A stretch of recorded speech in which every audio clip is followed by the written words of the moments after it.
Hi everyone, I hope you can hear and see me well. So today I have nothing special planned, I'm just here to answer your questions. And I will try a somewhat alternative method to brewing tea. You know, the two main methods are the gongfu with the gaiwan or small teapot, and the grandpa style with a glass or a mug. And today I want to try to boil tea. So let me show you. I have this white tea. This is summer 2021, Jingmai Moonlight White. And I think we're going to try to make that work. So I have this little thing here, which is made in Korea, I think. And so it's supposed to keep that big kettle warm. So I'm going to light the candle here. Put it inside. Okay, so we have this little thing. And then I have my water, which is already boiled, so let me put the tea in that. I will just boil the water again.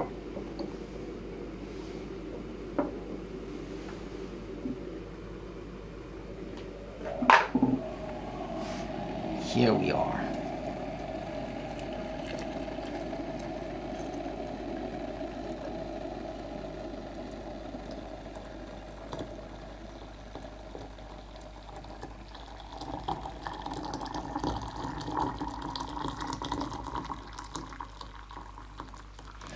Okay, and let's just put it here. Okay, I hope it won't slip off. It looks a bit unstable, but yeah, we'll keep it that way. I've just prepared a fairness cup just to show you the soup, and I think we'll wait for a couple of minutes before pouring this out. So with that method, you can brew either ripe Pu-erh or white tea, especially aged ones. They tend to work well. And well, I don't often use that method, but today my wife took out this kettle, so I thought, why not try? Oh, it's going a bit. Let me empty it a bit. Maybe it was a bit too full. No, it doesn't match perfectly here, but I hope it's not gonna fall. It should be fine. Okay, so hi everyone, and well, I hope you're doing well, and thank you very much for buying so much tea during this Black Friday sales. We're quite overwhelmed with orders, but I think we'll be able to process them within 1 week. We'll see. We still have a lot of orders coming in. So yeah, the purpose of today is just if you haven't ordered yet, you can ask me some questions about our products. And I'm really sorry about the mislabeling of that Songyuan tea. So I need to add a correction. This was an autumn tea, actually. I thought we bought the spring tea, but maybe now that it makes more sense why the tea is so light. If you understand it as an autumn tea, it makes more sense. And yet, it's still a very, very unique tea, I think. Like if you compare to the autumn Bacchanoi we have, it's totally different. And now I'm even more looking forward to the next spring season, because if we get good samples from that area, we might feature this. So yeah, feel free to ask me questions in the comment section. So yeah, I can see the kettle is leaking a bit because it's not very stable on this. I think it's a bit big. But we'll see how it goes. Yeah, it smells quite nice.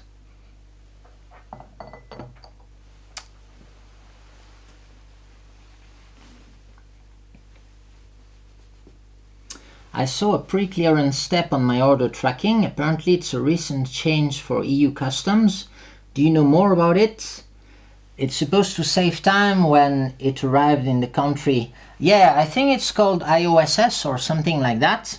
And the idea is that we as a company pay the VAT, and so we can charge it to the customer in the product prices. Last year when they did the change, I looked into it, but it looked quite complicated to set up for us because we're a small business and shipping to many countries with different tax policies. And the solution they offered was quite expensive. Apparently you have to apply for every country or something like that. I will look into it again if it can be more convenient for our customers, and if we can find an affordable solution for the size of our business. I'd be happy to help, of course. But meanwhile, I think you'll have to do the customs clearance. Now the custom clearance varies between the countries, but it seems that it doesn't deter our customers. Obviously, we still have a lot of orders from Europe. About 40% maybe of our orders come from Europe. So, yeah. So I'm brewing the summer 2021 Jingmai Moonlight White.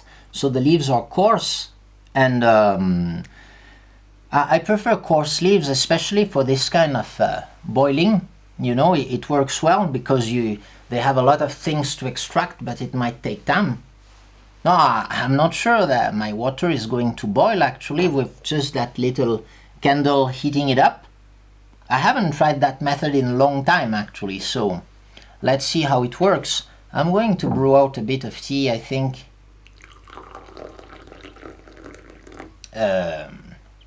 So these days I drink a lot of tea Grand Pastille in a thermos bottle because I'm busy with the orders.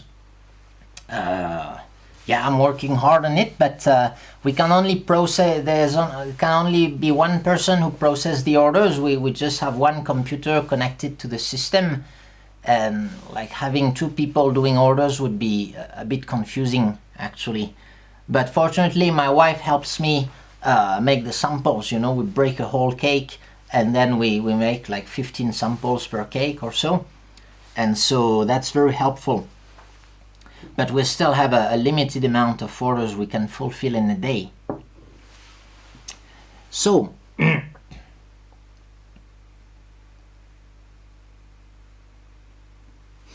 so it would be an advantage if we paid on our side, because you wouldn't have to pay the bridge toll, like the fixed custom fee, which I don't know, is something like €10. I guess it depends on the country.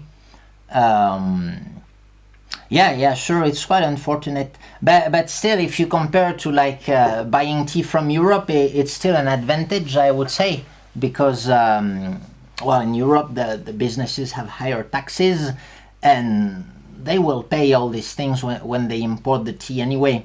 So that's why we decided to close our European shop, because after the COVID crisis, it didn't really make sense. Now the shipping is quite fast. And of course, having to pay the taxes can be a downside. You know, you can expect to add maybe 15% or 20%.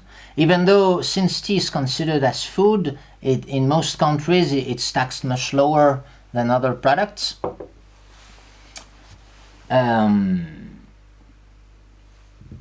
So I'm not sure if I would call this brewing method boiling. I used it a lot with herbal tea, but actually the water never really boils. Well, it doesn't really boil in my case because it's quite a small candle, but we'll see how it goes. If the water you add is hot, the problem was the kettle was cold. I just cleaned it with cold water, so it's going to take some time for the kettle to heat up and for the water. But yeah, you're right. I think with this little candle, it won't be able to boil really quickly. Yeah, that's a nice Tetsubin. I think my wife bought it on Taobao.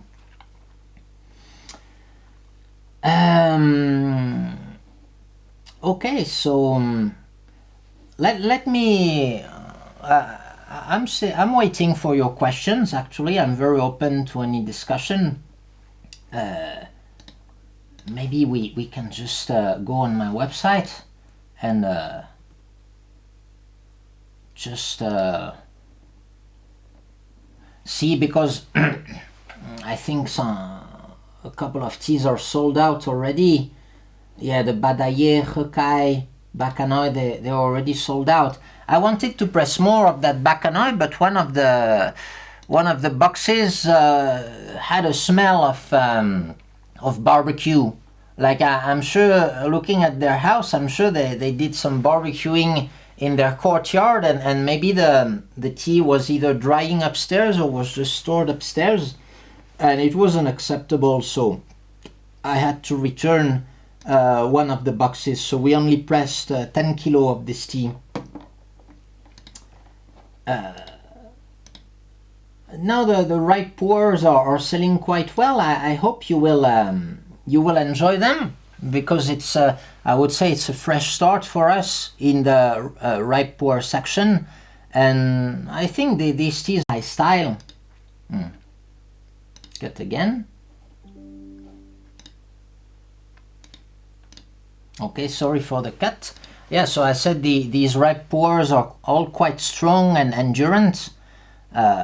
They are quite good daily drinkers, and I chose not to sell them too high. The price is I think quite reasonable for this range.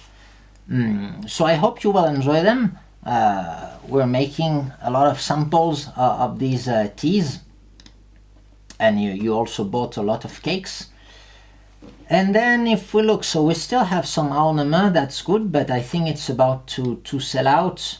The Tsangyuan as well is probably on the verge of selling out. And also in the free, because we give free samples of each others, and I try to give more samples of those older teas that we have, like the 2021 Gulan, and especially the autumn teas from 2021. I don't know why we have so many unsold autumn teas. You can see Naka, Pasha, and Lauman. I still have like over a full box of these, and I'd like to sell them because they're really good teas actually. So my idea to make the stock move a bit faster is to add them preferentially as free samples, so that people can have an opportunity to try them or try them again. So okay, so let me check the comments.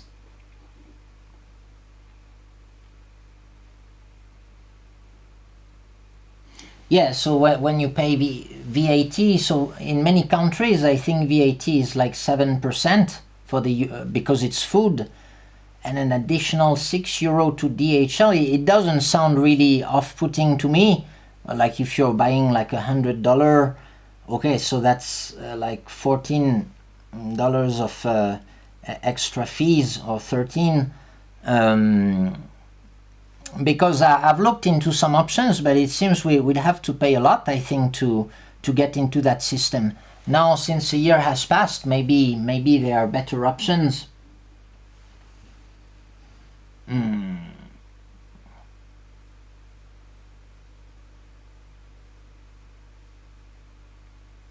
So what would you pick as a sampler set?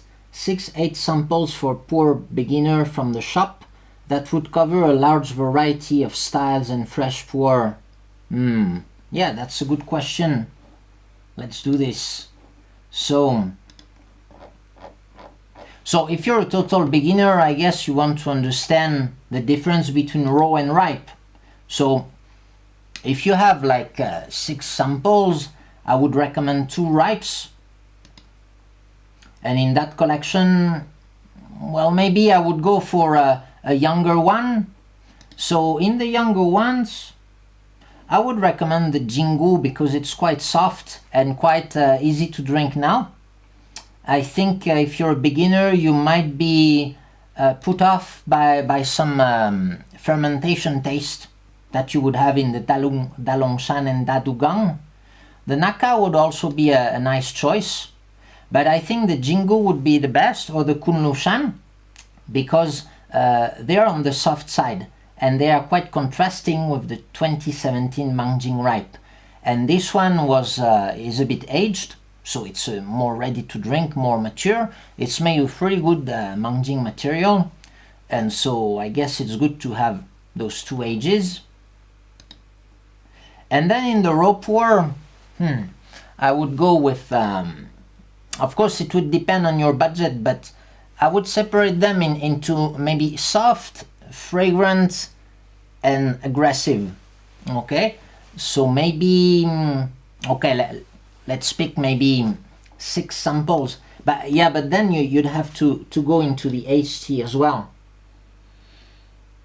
Of course, if you want a crazy experience, you can try the 2014 Laomana Bitter Gushu, but it might also traumatize you as a beginner. But in a way, some people like that. They would think other teas are boring.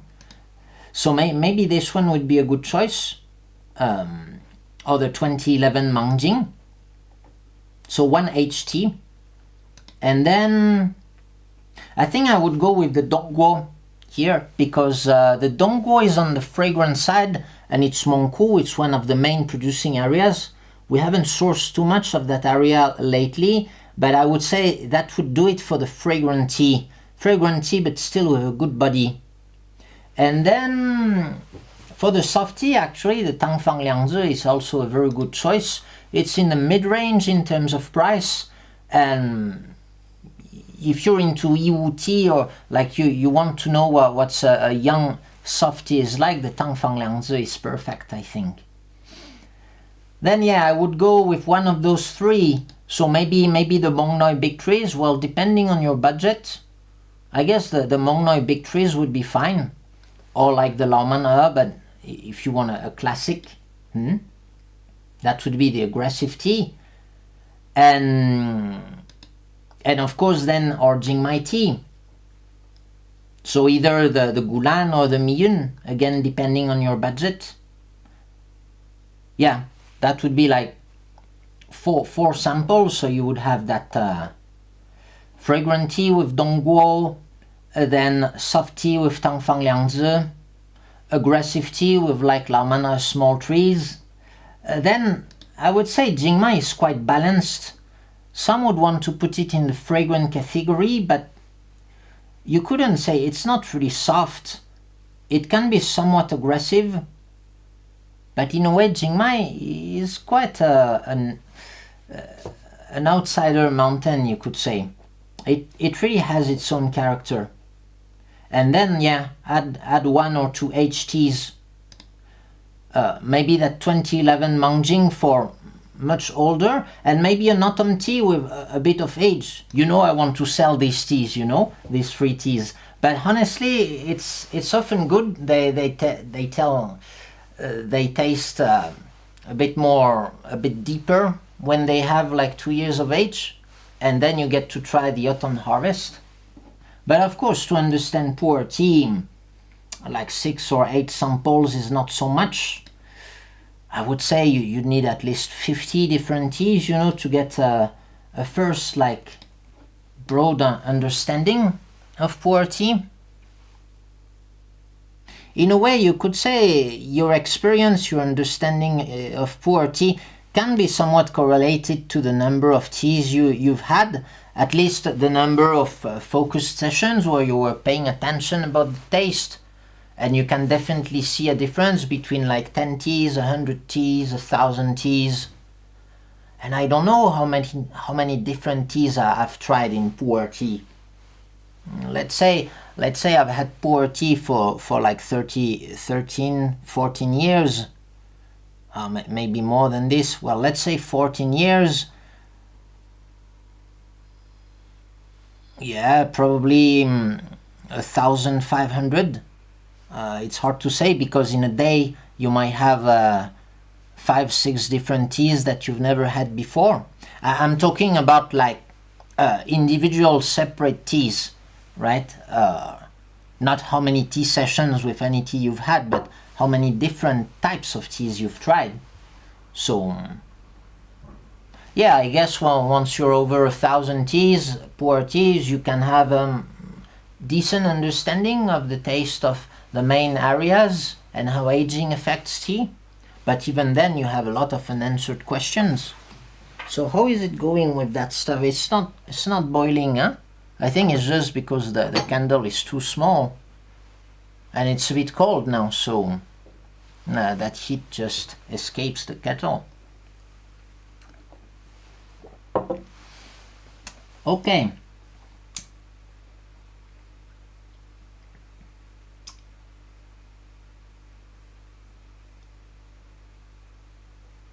So, I often brew a few mid-length infusions, but pour them into one thermos bottle to take to work. After a couple of hours, my raw Pu-erh tea changes flavor and becomes quite dark, almost like ripe Pu-erh.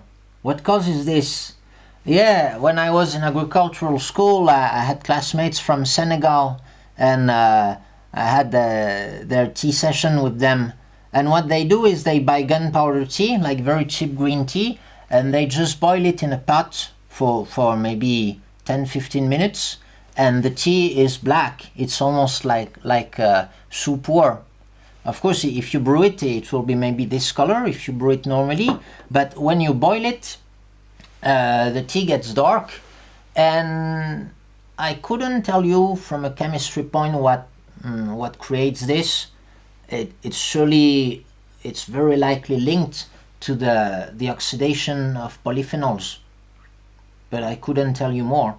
But you'll notice that if you forget a cup of tea here, like if you forget your cup and come back the next day, most likely the tea will have turned dark.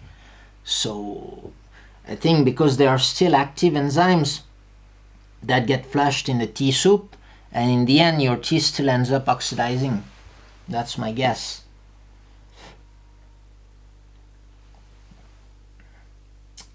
Do you have any tips for brewing finer teas and tisanes that are more crushed to avoid clogging strainers when brewing in a gaiwan? What would be my tip? Well, that's why I like the gaiwan, because you can pretty easily control you don't have that issue of clogging your teapot. When you have lots of dust, well, usually you try to keep a small opening for the gaiwan, in the gaiwan with the lid, and then some of that dust will come out with the first infusion.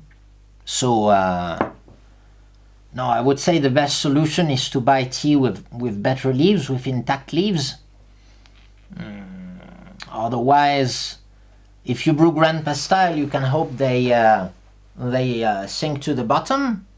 Otherwise, you can just squeeze your teeth and use your mouth as a filter. I don't really mind eating like bits of tea leaves when I drink tea grandpa style. But yeah, if you're a gaiwan, it's all about control, like how large the opening is. Does the Pu-erh sampler no longer exist? Yeah, we had some Gong Fu starter pack years ago, but I stopped this. Yeah, maybe I should organize some samplers in the collection. But in a way, I find it's part of the fun to try to pick your stuff. You're right, maybe I should put up some collections of samplers.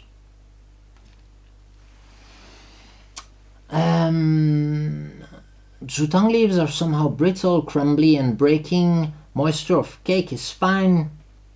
Is this caused by too harsh satching? I don't think so. I think it's still caused by the dryness of the cake, huh? That's really what affects how brittle the tea leaves are. So yeah, if you can maybe use a Bovida pack to rehydrate it, or maybe put it outside in a wetter environment if you feel it's too dry for your taste.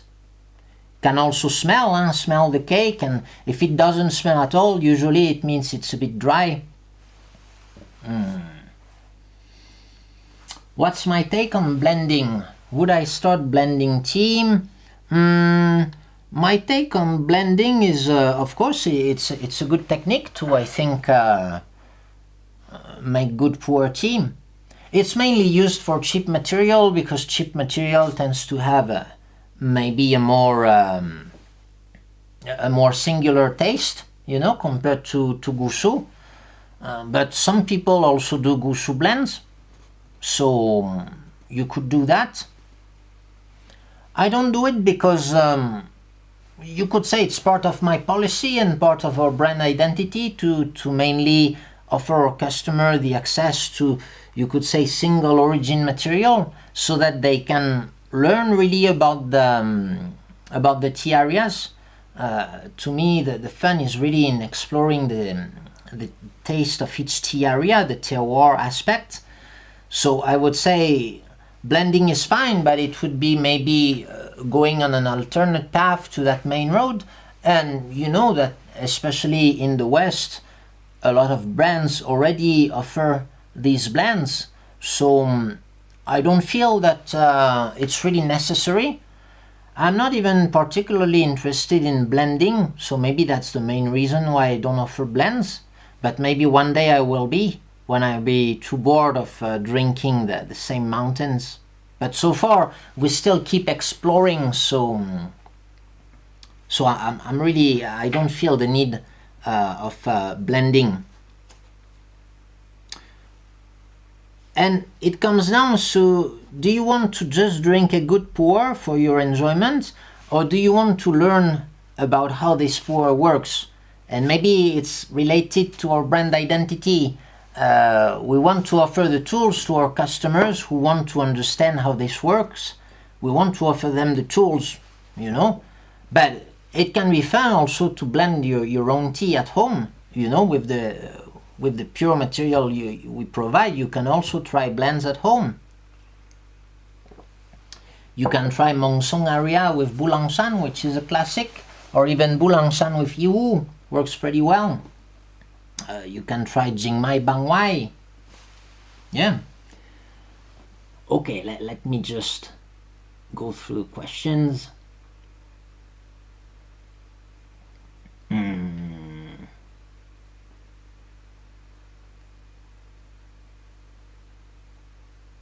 So Yunnan Sourcing offers EU Express that solves this issue.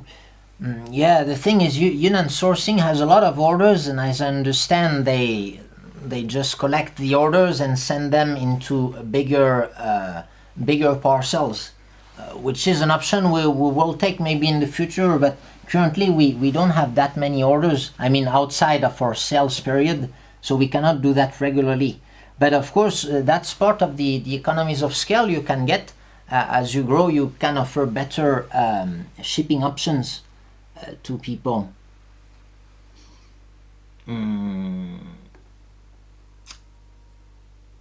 Then, okay, so thank you for all your comments. I tried to find the questions. How would I compare the aged Pu-erh? Let me go to the website. I think I have... so I need to reorganize a bit the categories of tea, because some have become a bit outdated now. Okay, so I only have four aged Pu-erhs. Among those, my favorite is the Laomano Bitter Gushu, because it has a really strong character. Huh? The Nano, I also drink it when I have the opportunity. It's a well-balanced tea. What you would really call a high-quality aged tea, really in all aspects.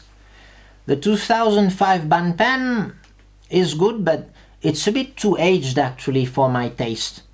I think the 2009 Nano still has a bit of that vitality of younger Pu-erh, and the 2005 would be maybe something that Guangdong people or Taiwanese like consider as properly aged tea. It's still more active, of course, than ripe Pu-erh. And usually you'll enjoy that tea for the warming effect on the body and some good tea, but a different kind of tea than young tea, really. That really warming feel that you get. Okay, so I think that candle is not heating anything, huh?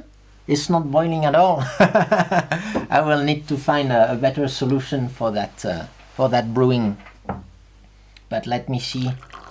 Maybe if I have less water inside, it will start to boil. And then the 2011 Mangjing, I would say, of course, it's a bit cheaper than the others, but it's really good material. That's why I decided to remove. We had the 2012 Laomana Shangtai, but I think after having that new 2014 Laomana Bitter Gushu, it makes no sense to offer this tea anymore, because that one, of course, is much more intense, the Bitter Gushu. So I just decided to stop sourcing this one. It was okay, especially for the price, but I hope I can find better things. And I would say the 2011 Mangjing would, in the same price range, be a better tea. You can feel the Gushu material, you have that Huigan. It was stored a bit on the wet side in the mountain, but it's just enough, I would say. It's still dry storage. It's quite an interesting tea, but I haven't had it in a while. I had so many teas to drink lately. Okay, I will try not to miss the question. I was not around for Aonama other years. What's the difference this year? This is other years. I think it's been a consistent tea. We've had it since 2018. I think 2018, 19, 20. Then in 21, I don't know. I had some bad sessions with this tea, so I decided not to buy it again in 22. But I told that to the producer when he visited me a couple of months ago, and we opened a new cake of that together, and the tea was good. So I don't really know what happened with that 2021 Aonama. So then he had brought some cases in his car, and I tried the tea, and it was really good. It smells like the forest, like the pure taste of the forest after the rain, something like that. So I would say it's on par with all my past experience of the Aonama. I don't have I don't have samples on hand of the 2018 or 2019 Aonama. But I remember what struck me really at that time was not really the taste, but the body feel. So it's really a tea you should buy if you're sensitive to the body feel. If you're not sensitive to the body feel, I think you can have better choices on our website. But this year I feel it's still pretty strong. I didn't remember the taste is actually quite enjoyable this year. So yeah, you have that forest fragrance, quite nice. But apart from the fragrance, not so much is happening in the mouth. It's really more in the body. Even the Huigan, it doesn't have that much Huigan, but the body feel is quite interesting. So, is the producer in Feng Shuiling making other teas outside of the Oolong Black and Oriental Beauty sold on the site? No, as far as I know, he hasn't delved into the like the Gaoshancha, the low oxidation oolong tea making, because it's really the hardest kind of tea to make, huh? And so he would need to study this, maybe at least traveling to Fujian or something to learn to make it properly, because for this kind of tea you really need to nail the processing at every step. And when we were in Ailao Mountain, because we have oolong tea, Gaoshan oolong from Ailao Mountain, we spent a couple of days there with Mr. Huang, who is the tea producer there. He has a fairly big factory. Maybe he has 10 workers during the production season. And even after, over 20 years of staying there, he's still still checks every step of the process himself. So he looked quite sleep deprived when we visited him. Like he sleeps maybe 3 hours a day during the spring harvest, because he really wants to make sure every step is correctly done. And he says that despite the training, the basic employees, they will miss some little differences in the tea. But of course, we'll keep a good connection to that farmer in Feng Shui. Maybe we'll visit him over maybe when I have time. I don't know, maybe next month. And I haven't seen his factory. I'd be curious to see what he has. But he started by making black tea because this is what people can make here, so it's easy to get the knowledge. Now, even for his Oriental Beauty, in early summer he brought me some samples, but I wasn't really satisfied. I found the oxidation was too high, too similar to a black tea, and not getting that really special kind of umami taste that you get in a good Oriental Beauty. But I visited him just a week or two ago, and his tea was good, so that's why I decided to get a few boxes of that tea.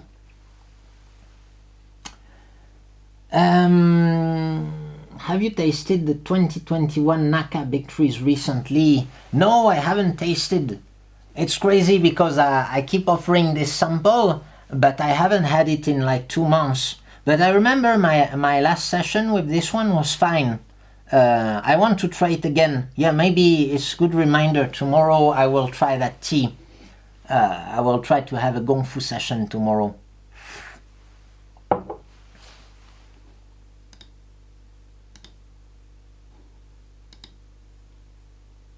Are we still live?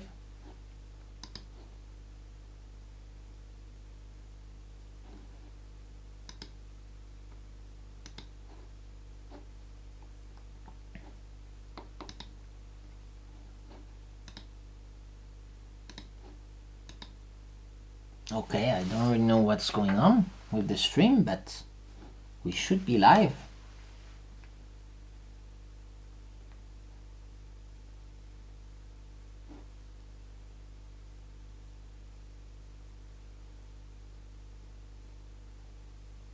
Yes, okay, I just saw on the picture that it had crashed, but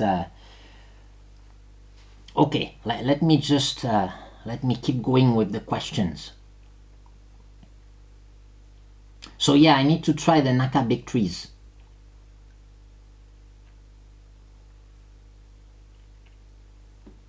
And I'd like to try again the spring. I'd like to go again with Naka. Now, yeah, if we sell all these autumn Naka tea, then next year I will definitely purchase some spring Naka. I've seen, I think I only have a couple of cakes left of spring 2021 Naka. So by next year it will be sold out, and so we will be able, according to our policy, we'll be able to buy tea from Naka. I love Naka tea. But then last year I went to Huazhuliangzi, and Huazhuliangzi tea is really nice. So Huazhuliangzi, let me show you quickly.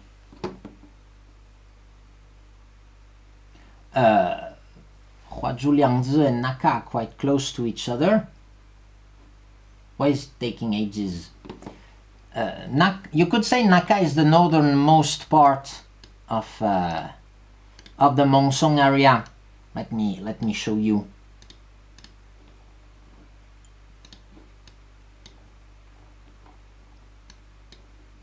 Let's go to Monghai, and you can see here, this is the big mountain. This is Huazhuliangzi. Last year we sourced tea from that village, Bamong village. So you can see they have the plantations around the village. I don't know exactly, I didn't get to visit, but you can see they have plantations really quite high in the mountain. It must be around 2,000 meters there. And Naka is behind that. You have that Bongang village, okay, and Naka is there. Naka is the most famous of the villages. It is softer in character, than Huazhuliangzi.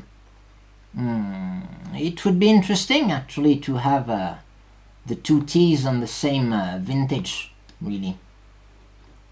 Yeah.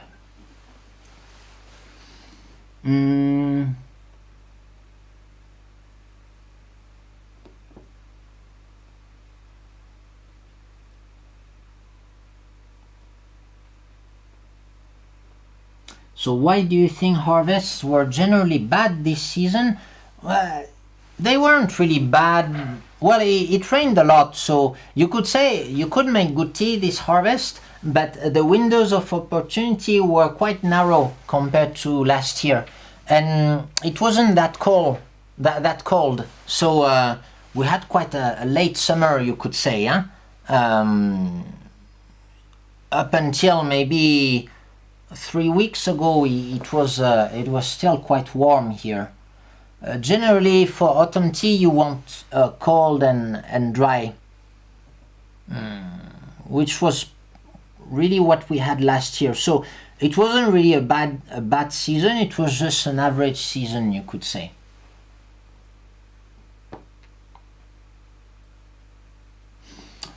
I don't think it represents a general shift in climate. Of course, there's still a big variation every year.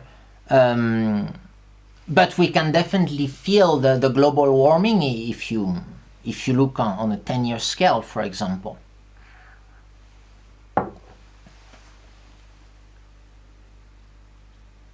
Have you considered offering an in-between sample size for your cakes, like 50 grams or 100 grams? I prefer these to 20-gram samples myself, especially if they come out a bit cheaper per gram. Sorry for the cut. I think it should be back, the VPN cut again. So yeah, about the sample size and the price of the samples. I make it simple. The sample 20 grams, so in practice you could say 20 to 30 gram sample is 10% of the price of the cake. And this is true for every cake. It makes it simpler when I put the prices.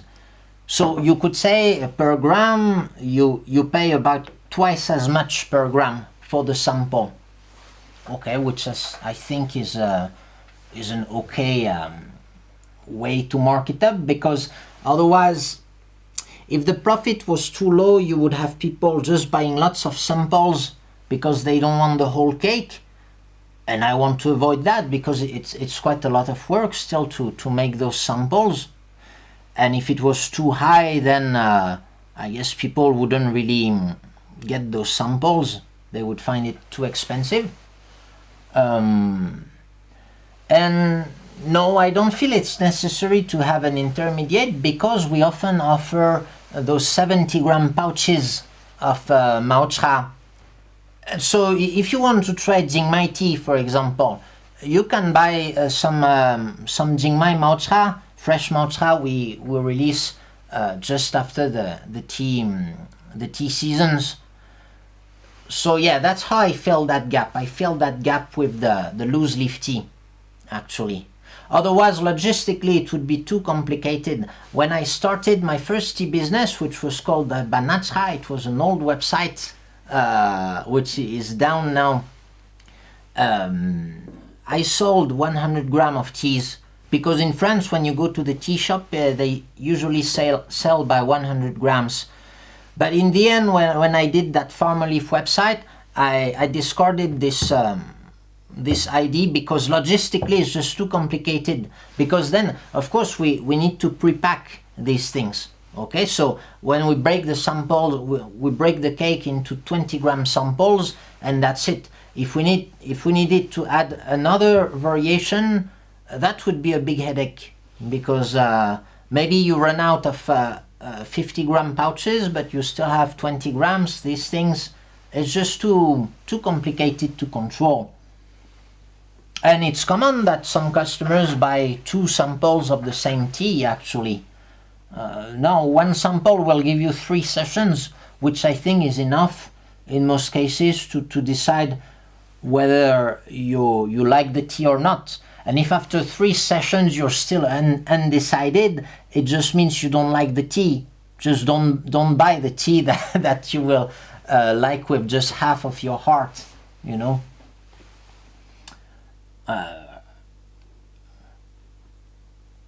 The idea between 3 sessions is you should have 2 sessions that you like, okay? If you don't like it on 1 session, you can maybe give it a pass and try it twice again, and you need to like it those 2 times to decide on purchasing the cake. I described the jutang as soft texture, good mouthfeel. Okay, here I would say so what do you mean with texture and how is it different from mouthfeel? Yeah, maybe my wording is not very accurate here, because I would say the texture is one part of the mouthfeel. The mouthfeel would encompass like the bitterness and the astringency, and so you can have a thick tea, you know, with a thick texture and have bitterness, or a thick texture with no bitterness. Okay, if you look at Laomana tea, I would say it has a pretty thick texture, and it also has bitterness, and it also has astringency, and the overall the combination of those will give you a good mouthfeel. Mouthfeel, you could also add the senjing, that feel of activity on the gums. That's something very prevalent in Iwu tea, and generally the teas that I described have minerality, or teas which feel active. That's what I mean, like there's a kind of effect, like it grabs your gums, something like that. So that's part of the mouthfeel. Yeah, so maybe I should have written this more logically, you know, that description.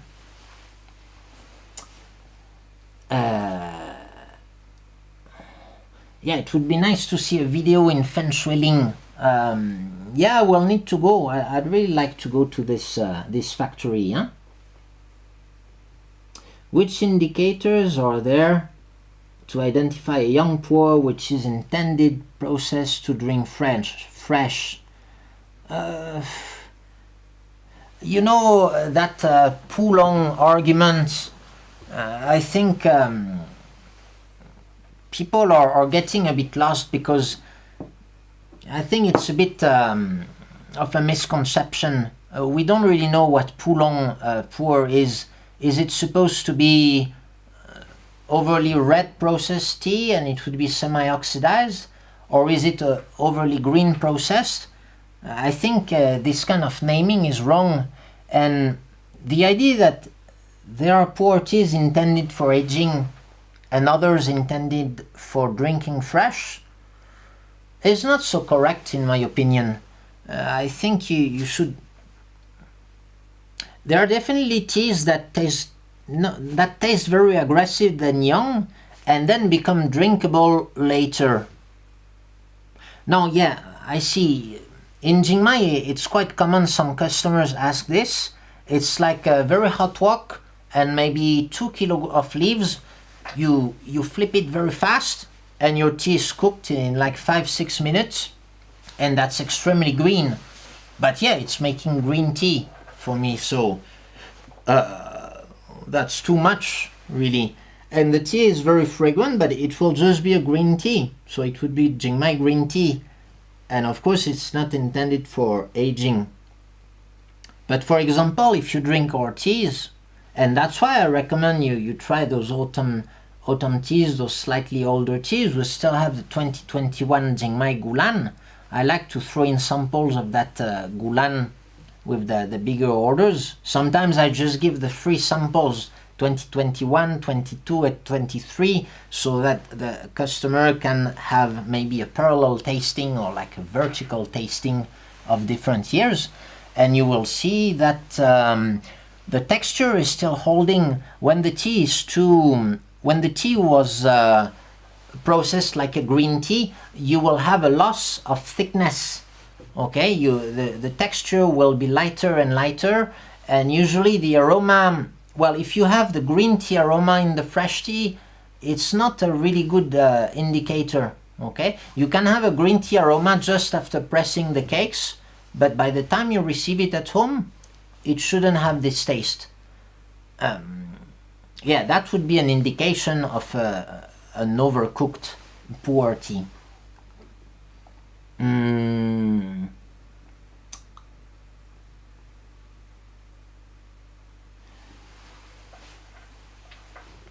Well, all the teas that we sell are drinkable now, I would say. That's our policy. Now, other teas that... Yeah, of course, you have those poorly processed teas. It happens, but I try not to sell them. Hopefully, I don't sell them. I just, like, curate them.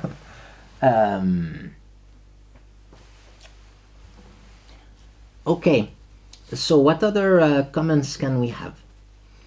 What other cakes would you recommend if I really like the 2023 Fat Zhanhe? Yeah, it's nice. I would go with the Miyun. Actually, I think it has quite some characteristics. It has a decent minerality for the price, and maybe the Miyun would be a kind of upgrade over Fat Zhanhe. Although I must say I haven't had this tea in maybe a week or more. But I find that this tea has quite a Monghai character, actually. So, and I was looking at that soil map, and I found out that they're growing on the same soil as Bulangshan and that place. So you might want to dig into southern Monghai if you feel like it. Like maybe Mong Noi or Laman small trees, these kind of things. But that Fat Zhanhe is an incredible deal, and I almost want to set up a tea factory there because the tea is so great for the price, huh?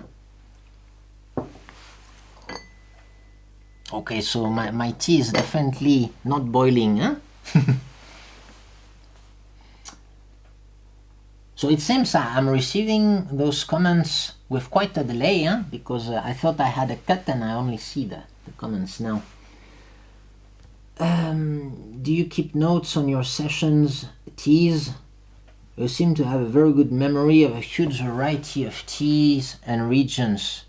Yeah, because I'm interested in tea, and it's true that I have a really good memory, I think, of the teas. Or, you know, like if there's a tea session with many people coming, like when we had this tour in Europe, so you have like 20 people who come, and sometimes people buy tea samples. They bring tea samples, and I couldn't remember any of the names of people, but if they bring a tea, I will definitely remember which guy brought which tea, you know? So I don't know why, but I just like even, yeah, it's quite a big catalog of references, and I think you just remember them because you're interested in that or something. Taking notes definitely helps. At least I think it helps being more precise in what you feel, you know. So when I'm gonna write the tasting descriptions, the product descriptions, I like to have a serious session where I only drink this tea and I take notes. It allows me to tell more things about the tea. Otherwise, it's more of a general impression. But I feel like drinking tea is a bit like seeing a face you could see. And you know, like according to the faces, you can kind of guess where people come from, but it's not always accurate. So you kind of guess, and the more examples you get, maybe the better you can get at this kind of game.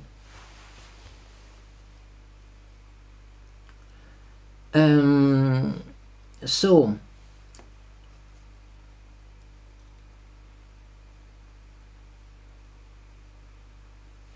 I still enjoy my spring 2020 Huewa cake. Huewa. So Huewa is the village in Laos we worked with since 2018, I think. The bit of smoke is really nice.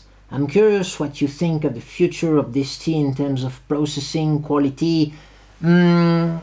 I think it's getting better, and I haven't visited the area since COVID. So last time I went to was autumn 2019.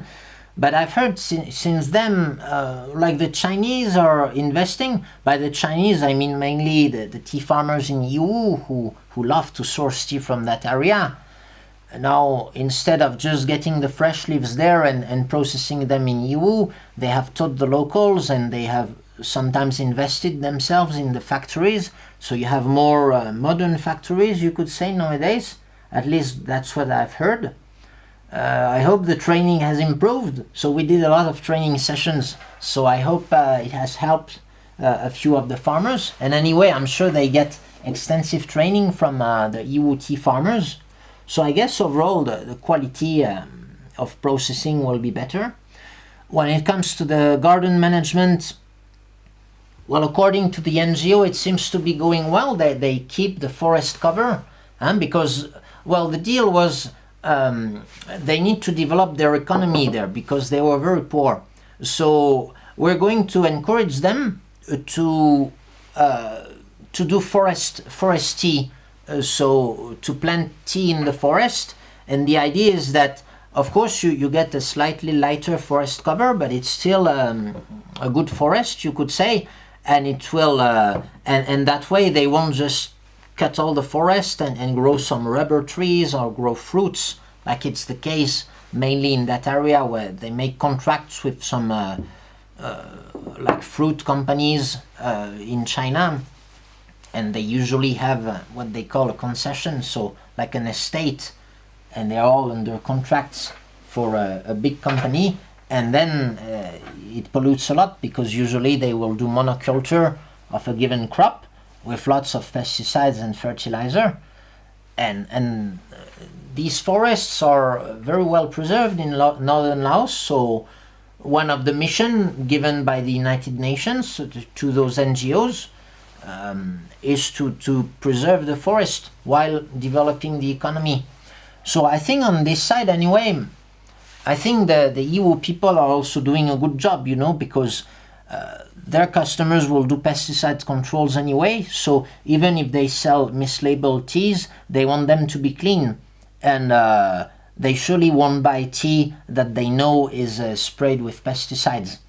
And if you use chemical fertilizer, you won't detect it in a pesticide control, but usually the taste, the tea will taste quite bad because it will grow very fast. So yeah, I need to go back to that area. So many places I need to go to. Any suggestions for handcrafted homemade teas for small tea farmers in Nilgiris in India? I often receive emails from tea producers. It's interesting that it seems among my YouTube audience, I have a fair amount of tea producers from India, Sri Lanka, Kenya, Southeast Asia, and yeah, I'm really happy about it, and that's why I like also to be quite technical in some videos. My suggestion, I think, would be make a tea that sells well, because that's really what's the most important when you're a small business. You need to have a product that sells well, and for the product to sell well, either it's well integrated in the current supply chain. So for example, if you're in southern Yunnan, it's a good idea to make Pu-erh tea, because you will easily find a buyer for Pu-erh tea. But if you make Pu-erh tea in the Nilgiris, then you will have to build a website or create your own distribution network, because nobody will buy Pu-erh tea wholesale in the Nilgiris, or at least you'll need to put some work into finding the sales channel. You can do that, of course. It just depends on your assets and what you're ready to do. That would be an interesting model, like to open a website and make innovative teas and sell them. But again, a website takes time to grow. So in the meantime, you can keep producing what sells well in your current supply chain and have some experiments on the side, for example. I think last year I had an interview which is on my YouTube channel with Susmit from Ketli.in, which is website like us who sell tea from India, and this is great. I think what really hinders India, the Indian tea industry, is the lack of innovation. And well, the lack of innovation is mainly because of how the supply chain works. So you might be able to find some ways to break out of that traditional supply chain, but I wouldn't recommend you change it suddenly. You can see, for example, in Sri Lanka, the government, so Sri Lanka makes very cheap tea, and it's not very competitive, you could say, because they have high costs, and so you can get actually cheaper tea in Kenya, for example. So the government decided to have all the tea become organic, which sounds like a good idea. You know, if you're a politician, you're going to say, we're going to stop using chemicals and polluting our ground and stuff. It's great, but you're making the cheapest tea in the world, and if you go organic everywhere, your yield is going to come down drastically, and there's no way around it. You know, like, you can hear about permaculture and stuff, but in practice, if you stop using chemical fertilizer, you will suffer a decrease in yield. So it has to be compensated by an increase in price. But who buys from Sri Lanka? Like the Middle East, or like only you have lots of Sri Lankan tea. If you drink milk tea, if you buy a milk tea in China, it's possible that it's CTCT from Sri Lanka. They export to China, but these markets are very cheap. Okay, so so maybe it was a good political move because it sounds good, but it was a terrible business decision, you could say. And if they were in such a lot of trouble, you know, with that trade balance problem they had, especially last year, it's partly because of that terrible decision, because the tea is one of their major exports. So so yeah, in the end, the tea is a business like any other business. So the first thing is profitability, and then of course it's nice if you can have a good story to tell, and if you're passionate about tea, of course it helps, you know, to increase the quality of the tea and make some innovative teas and also tell the story. So definitely try to do this. Your main asset now is the internet, because opening a YouTube channel, for example, costs you nothing, and you potentially can reach millions of people, you know, if you do it well. So so I hope you can do that. I wish you the best in the Nilgiris in India. Yeah, so I really love the Fat Genre. 2021 was great too, but 2023 is on another level. Yeah, it's because we selected better material for the 2023.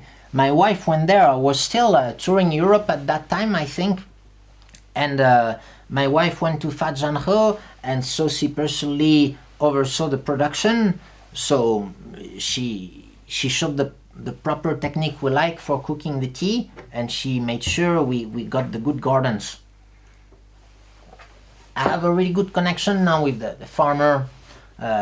Well, he lives in Lansang, so he has both the tea gardens in Jutang and in Fat Genre, and we get drunk every time we meet in Lansang with the rice liquor. He's a really cool guy.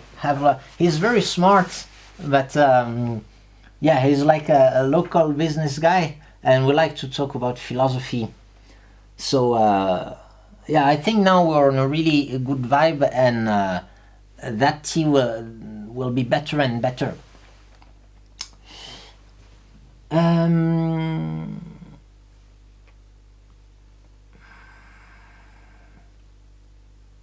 Are there 2023 cakes that are comparable to the 2022 IBAN? No, because we have the Mysao can currently on sale, but it's a different profile from the 2022 IBAN. I think we sold a bit of mocha from IBAN in spring, but it quickly sold out, so we'll have to wait for next year, huh? Yeah, just I think a couple of weeks ago I went to the farmer is called Nadan. He's one of our uncle, and he just built a new house, so he's super happy. And I went to like his house inauguration, you could say. That's like a Dai thing they do in Chiang Mai. He's a really cool guy. So yeah, every time during the spring I kind of harass him, asking him when will we get the Iban tea, you know. It's my favorite garden in Chiang Mai. Oh, my tea is cold now, huh?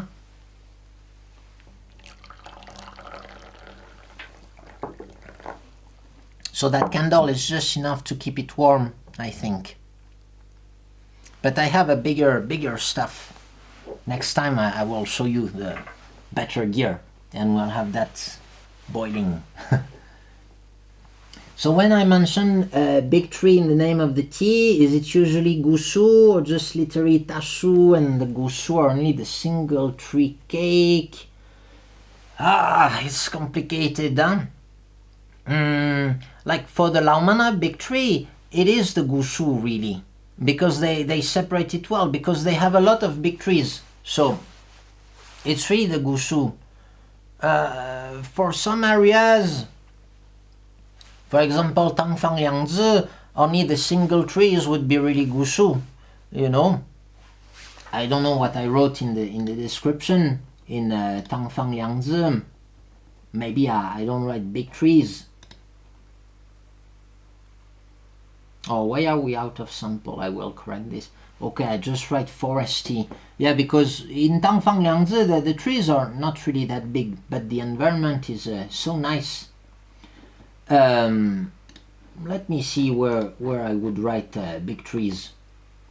I usually write big trees when we release two of the same, like the same village with two categories. For example, Pasha, we had the big trees and the small trees.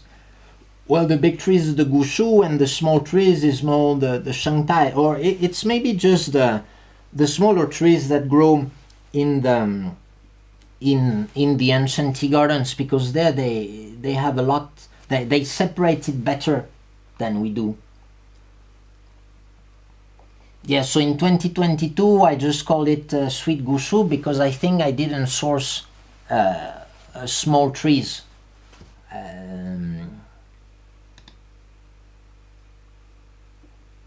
But when I buy small trees, they call it Xiaoshu or Qiaomu, and it's still different from Shangtai. It's still a step above the Shangtai. And so, yeah, same for the Naka big tree. I think the Naka big trees would be more the Tashu in that case. They don't have really big Gushu in Naka, you see. Yeah, I don't have good pictures from Naka. And sometimes it's Gushu, but I don't mention it. You see, like this Naka is, well, it's the older gardens, okay? But probably mixed harvest. When Shanding as well, Huazhu Liangzi. Now, usually with a look at the price, you can kind of know what kind of stuff it is. Now you see Bangwai big trees. I haven't been to Bangwai actually, only my wife has been there. Apparently they still have some pretty big trees, but yeah, they didn't take pictures when they went there, so we're back.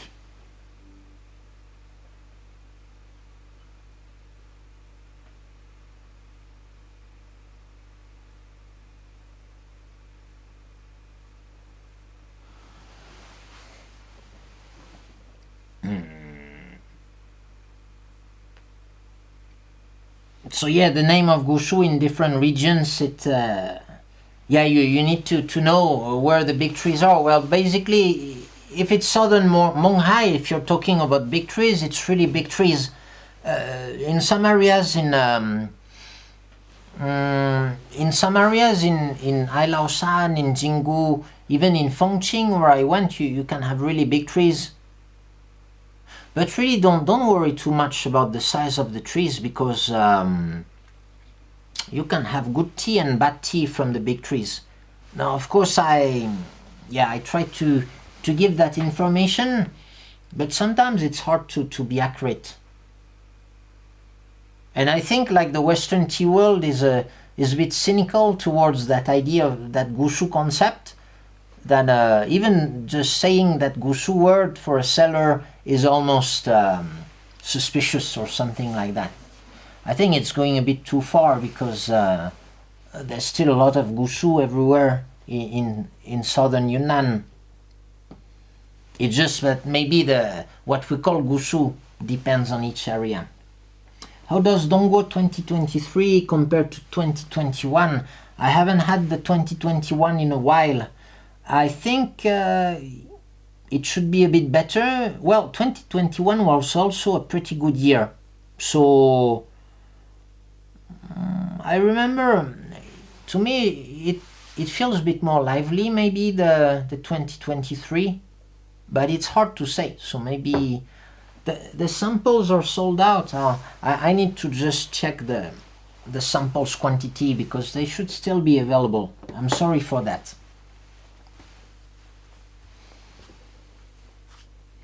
Yeah, we could do an interview with the Fadzanhe producer. That would be fun, because that guy has really interesting opinions.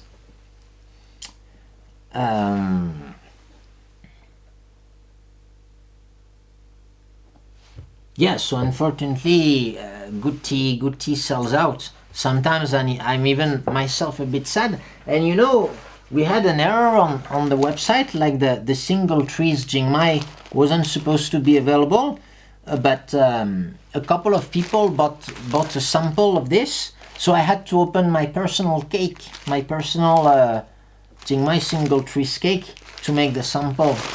Let's have a look. Oh yeah, this is one.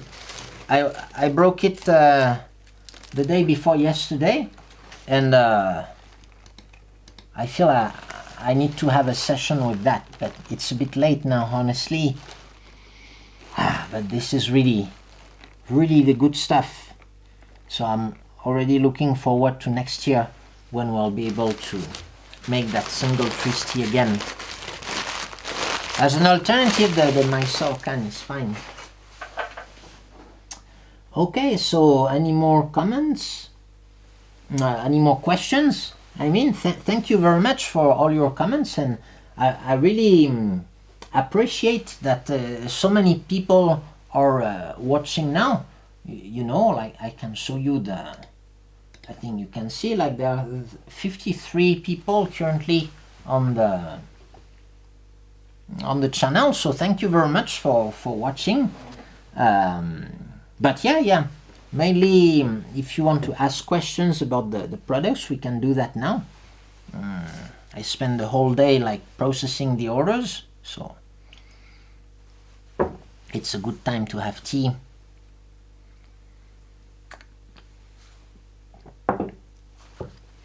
Your biggest regret was not buying the Autumn Naka 2021, but it's still available if you want one.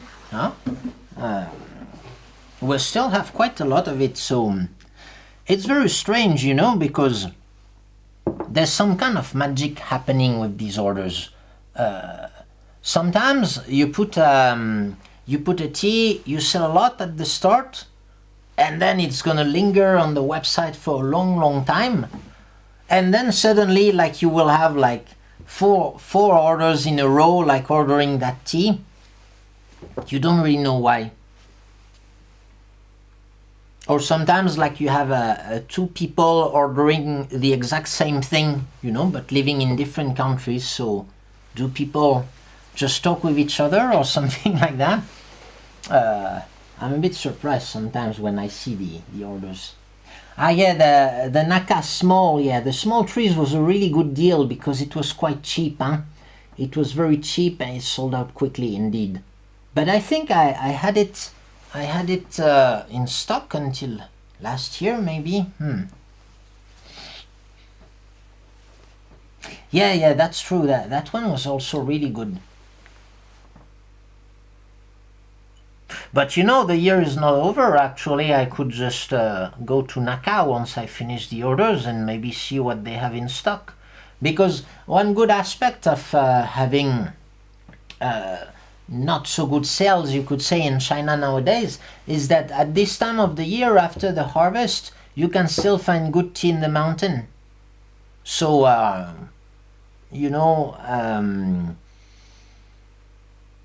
still feel a bit guilty of not ordering tea from Laomana this season, And then when you start saying like Laomana, Naka, I feel I should just take a trip to Sichuanbana and maybe have another release for Christmas.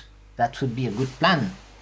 I would have time to do that because it's going to take me 1 week to process all the orders, and then I can just drive to Sichuanbana and just have a look at what we can find in the mountain.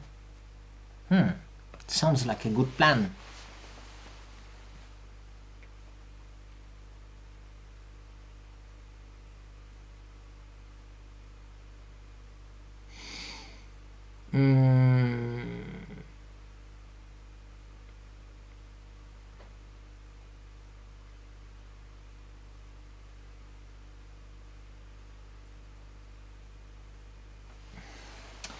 So I've been drinking Monghai Pu-erh for years. I start to know Jingmai Pu-erh just recently. Congrats on the World Heritage. Thank you. I realized that Jingmai and Monghai tea are from the same area, Ailao Mountains. I wouldn't say they belong to Ailao Mountains because Ailao Mountain really delineates it's really in the middle of Yunnan. It delineates northern and southern Yunnan. So we're south of Ailao Mountain. The main areas, you could say, northern Jinggu in a way is part of Ailao, and then you have Jingdong. Oh no, not even. It's Ailao is mainly Ailao, I would say. You can check the live streams I've been doing, and I will do them again. Keep going north in the famous tea mountains. So what happens if I order from the EU and customs stop the package? Well, typically they will send you the bill. So we write low values on the parcels. Most of the time it goes through, but sometimes the customs are they do their job, and they don't believe the value written on the packing list. So then they will ask you to send them like the PayPal receipt. You just give them the PayPal receipt of your order, and then you will be charged VAT, which I think is 7% in Germany because it's food, and plus an inspection fee which seems to be like €6. Okay, so you'll pay a bit extra. And in the past it was very random, and very often they would just reject the parcels, but now the controls are more systematic, but it's much rarer when they reject the parcels. We get much fewer rejections than in the past. So in a way it has improved. And I must say maybe 15% or 20% of our orders come from Germany. So lots of people are apparently are buying the tea. So it's not that big of a hassle. What is the best tea factory in China at the moment? Changsheng Hao, I think, makes decent tea. Maybe they are like the highest quality, maybe that kind of big mainstream factory. Now it depends on what you'd call a tea factory, because you could have tens of thousands or just like 15 or something. But Dai is still going. So, Dai team, yeah, I would actually, someone offered me a 7542 lately. I haven't tried it yet, but yeah, it's quite basic tea usually. I think they also have some high-end collection, but it's surely quite pricey. No, I think Shenzhen Hao or Lansang Gucha are decent big factories. Mongku Zhongshe also has good products, I think. But honestly, I don't drink these big factory teas that often because I'm just too busy drinking tea from the tea farmers. Okay, happy to know your order was shipped. So I don't know, I've maybe processed 20% of the orders, or maybe a bit less. I try to go as fast as I can, but it's quite a lot of work. Thank you very much for all your orders, all of you. That's really great. I think we've sold about between 40 and 50% more than last year. So that's really amazing. And we will surely put the money to good use. Do you have any experimental tea plans coming up for the next harvest? Oh, I don't plan that long ahead, you know. I will see at that time when I'll be in the factory. I would surely like to play again with the oxidation. Maybe I could refine a bit that red and Pu-erh. I'd like to try another pressing of red and Pu-erh. This time maybe using Gushu material, but maybe not early spring material. Maybe we can wait for the rain so that it's like half the price. Otherwise it's a bit much, I think. And then we will see, really. I don't plan that far ahead, unfortunately. Or fortunately, I don't know. Hello, yeah, I'm really happy that so many of you are watching right now. I didn't expect that because I thought like the first live, okay, lots of people come, you know, but then it gets boring and people won't come again. So thank you very much for all being here. Can you tell me more about your thoughts around blended single trees being better than single tree that is not blended? Yeah, so for example, we sell the Hokkai single trees, and there were 2 bags in that box. There were one which was labeled single tree, and another one which wasn't labeled and which was bigger. That batch was maybe 4 kilos, so it could be a single tree for 4 kilos if you have a really big tree. So I'm not sure, but anyway, we blended them together, so you have at least 2 trees, but potentially more. I tend to prefer the blended single trees for the experience because it gives something richer. But, well, we had that tasting package, I think it's sold out now. We had the Jingu single tree tasting pack. So that was, I think, 9 different single trees. It's surely an interesting tasting experience, you know, to try these different teas. So yeah, it's more of a by curiosity, you know, like it's cool to drink a single tree. But then in a way it can feel a bit like work, you know, because the guy brings you 20 bags, each of them are unique, and yeah, I don't feel like trying each of the batches and writing a product description for it. And even then it would just make the business too complicated. Because sometimes when I sell a single trees cake, it's common now for the farmers to package them in one, to package them individually. But usually I tell them not to. I tell them to process, to mix the fresh leaves. I don't care, because that way he can use more consistent batches, more consistent weight when he's doing the shatching, because it's very challenging to do a good shatching when you only have a handful of leaves. So I don't like that. So in Jingmai I always mix them. Unless, yeah, last time I had like single tree production in Jingmai was in 2017. So I'm totally in favor of blended single trees. So what am I drinking right now? I'm supposed to drink boiled white tea, but it's not boiling, so Yeah, the light is still active. It's a summer 2021 Chiang Mai moonlight, but it's not really boiling, so yeah, it's okay.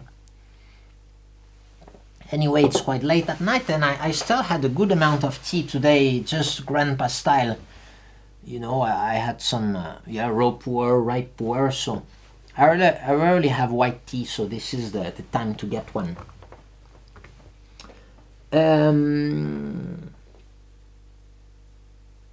Okay, customs told me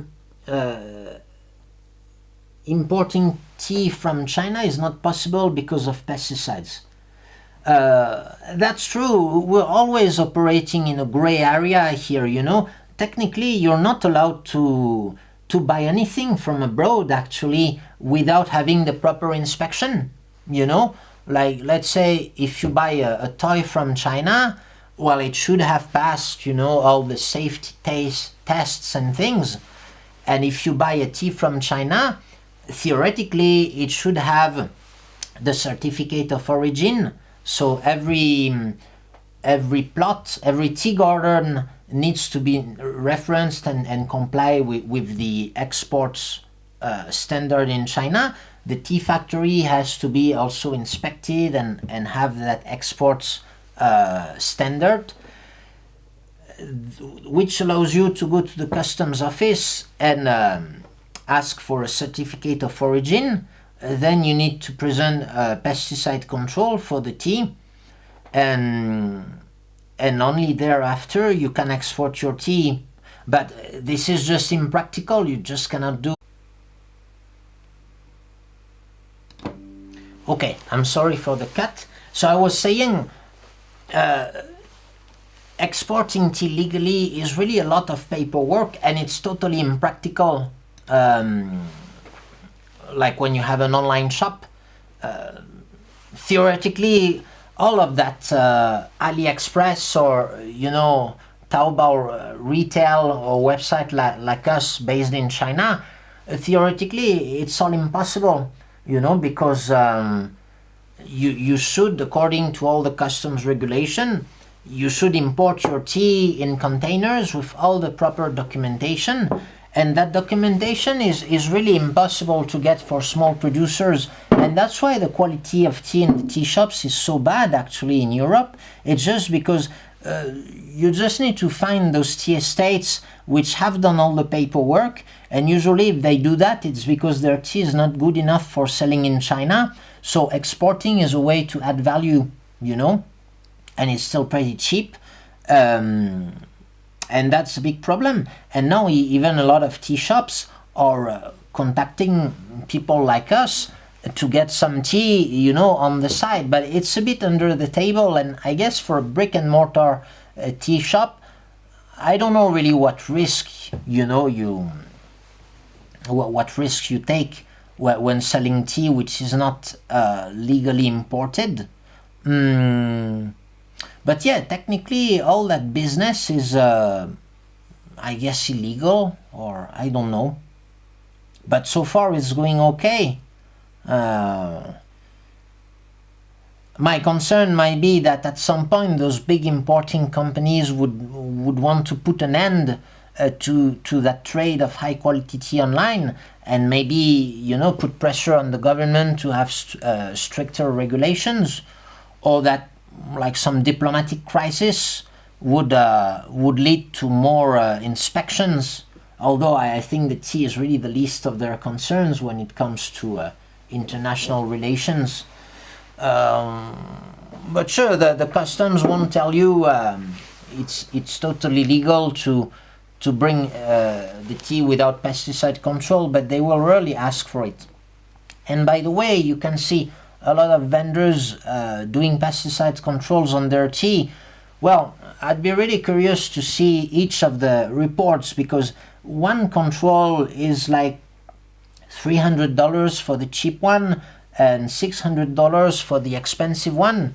And so that's a huge cost added to the tea. If you just have like a liter, even if you have like 50 kilo of tea, that's really a lot added to the cost. So I think what they do, and what we could do actually, is just blend 10 different teas.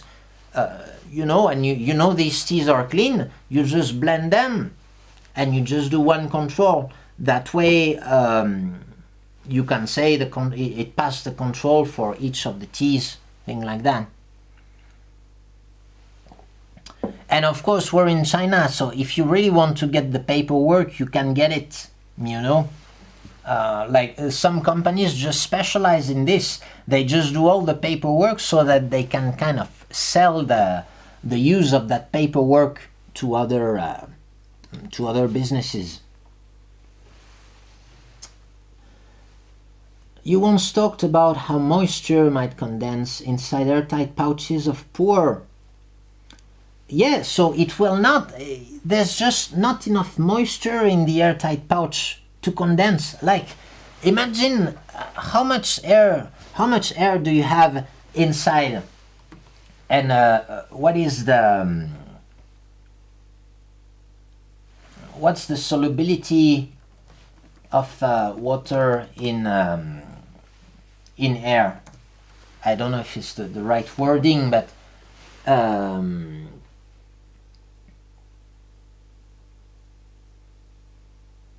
okay, I'm sorry, I don't find the right stuff. But anyway, there's really not a lot of water in 1 cubic meter of air, and you don't have that much air in a pouch. So the quantity of water in the air in the pouch is totally negligible, probably some micrograms, you know. So if you see condensation on the side of your pouch, it's probably that the water is coming out from your cake. I did that experiment actually. I put a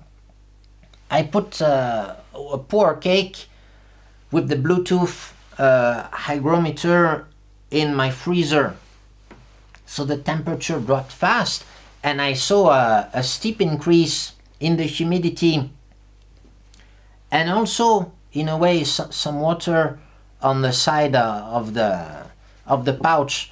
But in the end I figured it's because the air cools down much faster than the cake, and so you know it will make you will see kind of steam coming out of the cake, you know, a bit like you would see, I think it's called the sublimation process, like when you can see in very cold places you have some steam, kind of smoke coming out of the ice. I think that's what happens because the air cools down quickly and the cake is still warm, so there's some phenomenon that pushes the water out of the cake. So it's really not a concern. If your cake is if your pouch is well sealed and that your cake has the right water content, so the water content you can feel by touching the tea, you know, or you can just seal the pouch, put a Bluetooth hygrometer inside the pouch, wait for just 10 minutes, you know, and you'll get the reading, and that reading will be the equilibrium relative humidity. So if you're at 70%, you're right at the good point, you could say, between dry and wet. Once you go above 70%, it becomes more wet, and below 70% is dry storage. No, I would recommend to keep your tea, if it's dry storage, I'd recommend at least 60% equilibrium relative humidity. And if it's wet storage, I guess 75%. Above that would be a bit dangerous, I think. What do you think about the productions from Laos? I'm a good friend with Anna, who I think had a website, I don't know if it's still active, called Kinari Tea, and she's a consultant. We work together in the NGO, and so we can talk a lot about the tea production from Laos. I've had good things, I think, from Laos, so you have to look, but it's quite remote, so you can find the good tea, but of course you need to go look for it, and since I'm not in Laos, it's a bit hard to get good tea from there. But we have one tea, the Pu-erh, which is from Laos, quite at the border with EU. For other areas, you can have quite aggressive tea, some very bitter teas, some soft ones. Then yeah, I don't know enough. I haven't had enough Laos tea to have a proper opinion, I would say.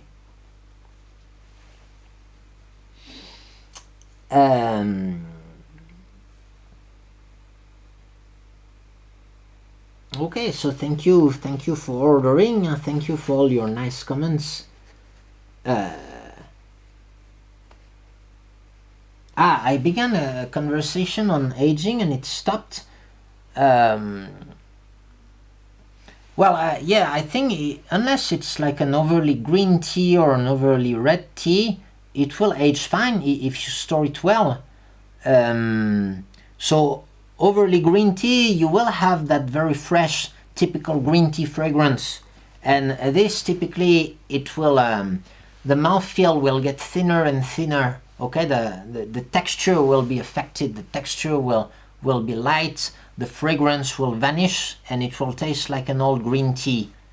Now, if you buy from a properly curated tea shop, I think you shouldn't come across that kind of tea. That's typically what you're looking for.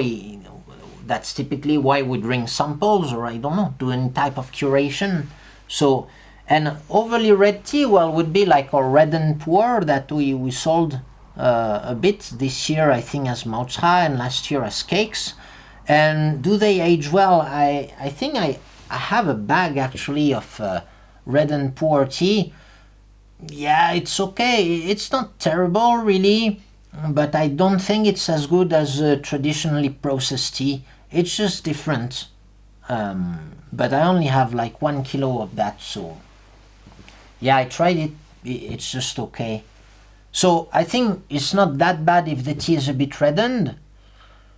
Often tea which is processed with a soft chatching, a low cooking, like low time or low temperature, it will have red stems.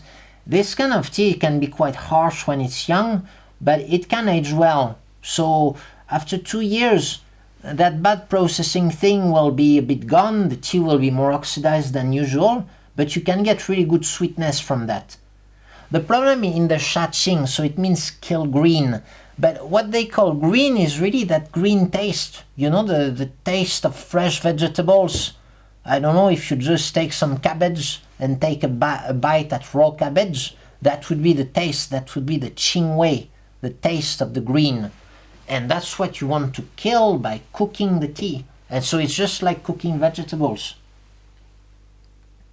And so if you don't kill it, it will be killed in the end. It will disappear through the oxidation, through the aging process. What country buy the most from farmer leaf? The US. I think it's just a matter of population. There's 300 million people. And then, so the US is probably 30%, I guess, of our, 30 to 40% of our sales. Well, also the fact that we do all the marketing in English, of course, helps, because you can imagine in Europe, a lot of people just don't speak English or don't watch YouTube in English for fun. So maybe you'll have less of that population coming.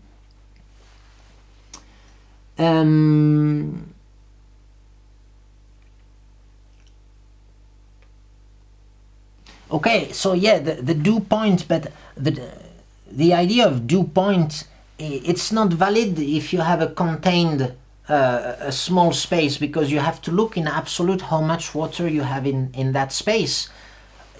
The dew point, so in the morning you will have dew on the leaves and stuff, but because you have so much air moving around that, yeah, sure, in that case the amount of water that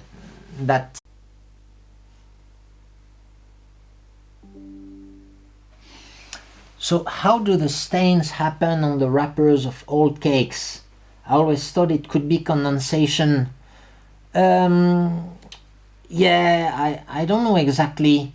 It could be condensation, of course, because I was just talking about storing tea in a pouch, but most tea is not aged in a pouch. If you look at the still around me here, it's still fairly exposed to the open air, although like just being packed in a cardboard box, it already limits quite a lot the exchange, and having lots of tea in the room also limits the drastic temperature changes. So you shouldn't have dew, because physically it would be impossible, you know, to have such a quick temperature change because of all the mass of tea that you have. I don't know exactly how that works for the stains on some wrappers. You'll notice also that the stains are often on the side, and because they're wrapped in the bamboo tongue, you know, so maybe that's an interaction, a local interaction with the side and the bamboo leaf or something. Maybe it's water going from the bamboo leaf into the paper, something like that. The stains can be quite common in wet storage, but would be quite suspicious if it's dry storage. Yeah, if you have 40% relative humidity, it's definitely not a good place to store your Pu-erh, because your tea will turn stale after a couple of years. It might even lose its fragrance, actually. If the tea water content goes below 2%, you lose a lot of some volatile compounds which will just escape the tea cake. I read that in a paper. So definitely keep it in a pouch in this case. You can use this method, the pouch with the Bovida pack, or when you receive your order, if it's shipped from Yunnan or from China, typically it will be at a decent water content. You just keep it in the pouch, and when you drink it, of course, you take it out, but just don't leave it for days on your table. Just put it back in the pouch. So yeah, in the Mylar bag, that's the whole point of the Mylar bag, and I did a video on this. It just fixes the water content in the cake, because the water cannot escape. And so if you use the Bovida pack, that's a plus. That's the top if you want an exact really storage.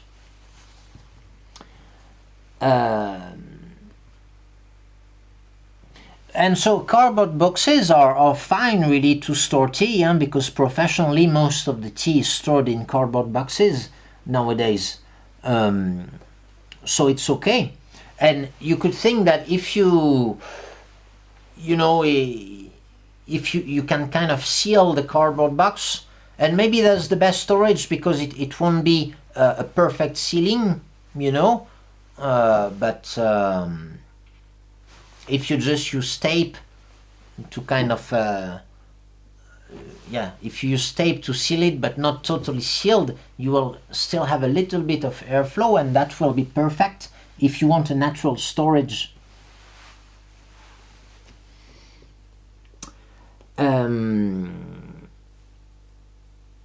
Okay, so I have a question in French. Is the paper we use to wrap the Pu-erh cake special? It's called it's called rice paper, but it's not made of rice. It's made of a plant. I saw that traditional production in Laos. It's a plant that grows there. You just smash it, you know, and you smash it with a mortar, and it makes a paste. And then you just lay it in a kind of bath, and you can get that paper. So it's a thin paper. Well, you have different thicknesses nowadays. You have hundreds of different stuff. I have a whole book with each page is a different type of paper, and they have names or numbers, and you can order the factory. So yeah, it's a special paper which is used mainly to wrap Pu-erh teas. Which water do I use for my tea? Well, today I just bought that Nongfu. We usually buy big tanks of water which are delivered, which is the most common in China. Honestly, I think they put some mountains on the picture, but I think it's just probably some tap water which they filter through reverse osmosis and then remineralize. Non-fu has a good reputation. It's like the water you find at the grocery store. I just bought this because it's easier to carry upstairs, and yeah. So I use water with a low mineral content. That's important. I think I had that question in my emails. It's very important to use water with low mineral content. So if you live in Europe, most 80% of the places have a very hard tap water. This is due to the rocks in Europe. So I highly recommend that you either buy bottled water or you have a reverse osmosis filter, reverse osmosis system on your tap. And I would tell you those Brita filters, they don't really work. Huh? They are not designed to decarbonate water. They are not designed to remove the... They are just designed to remove some bad smells in the water, for example, remove bacteria and stuff, but not to decarboxylate, I think it's called, the water.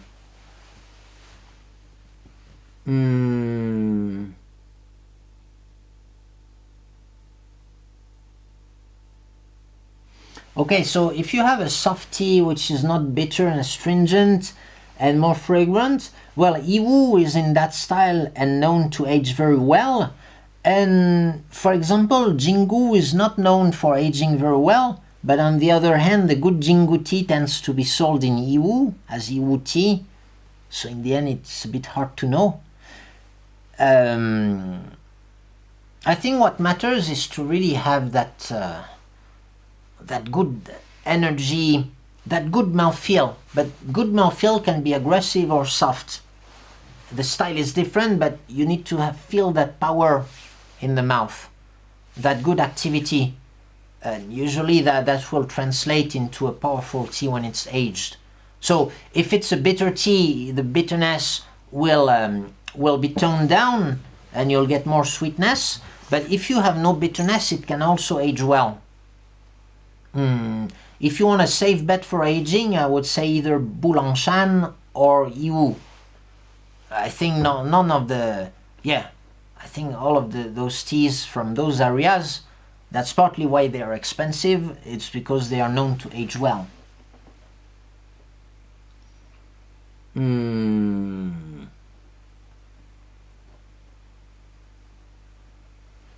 But then, of course, after 10 or 20 years, it will really depend on your storage condition. Personally, I think my favorite type of storage is slightly wet, you know, like maybe 72%. I don't like when it's dry, totally dry, because it's too boring, and that's part of the reason why I live in Pu-erh, because we have a climate which is the wettest of the dry climate. We don't really have a mold risk in Pu-erh, at least if you store it upstairs, but it's still not totally dry, so I like that.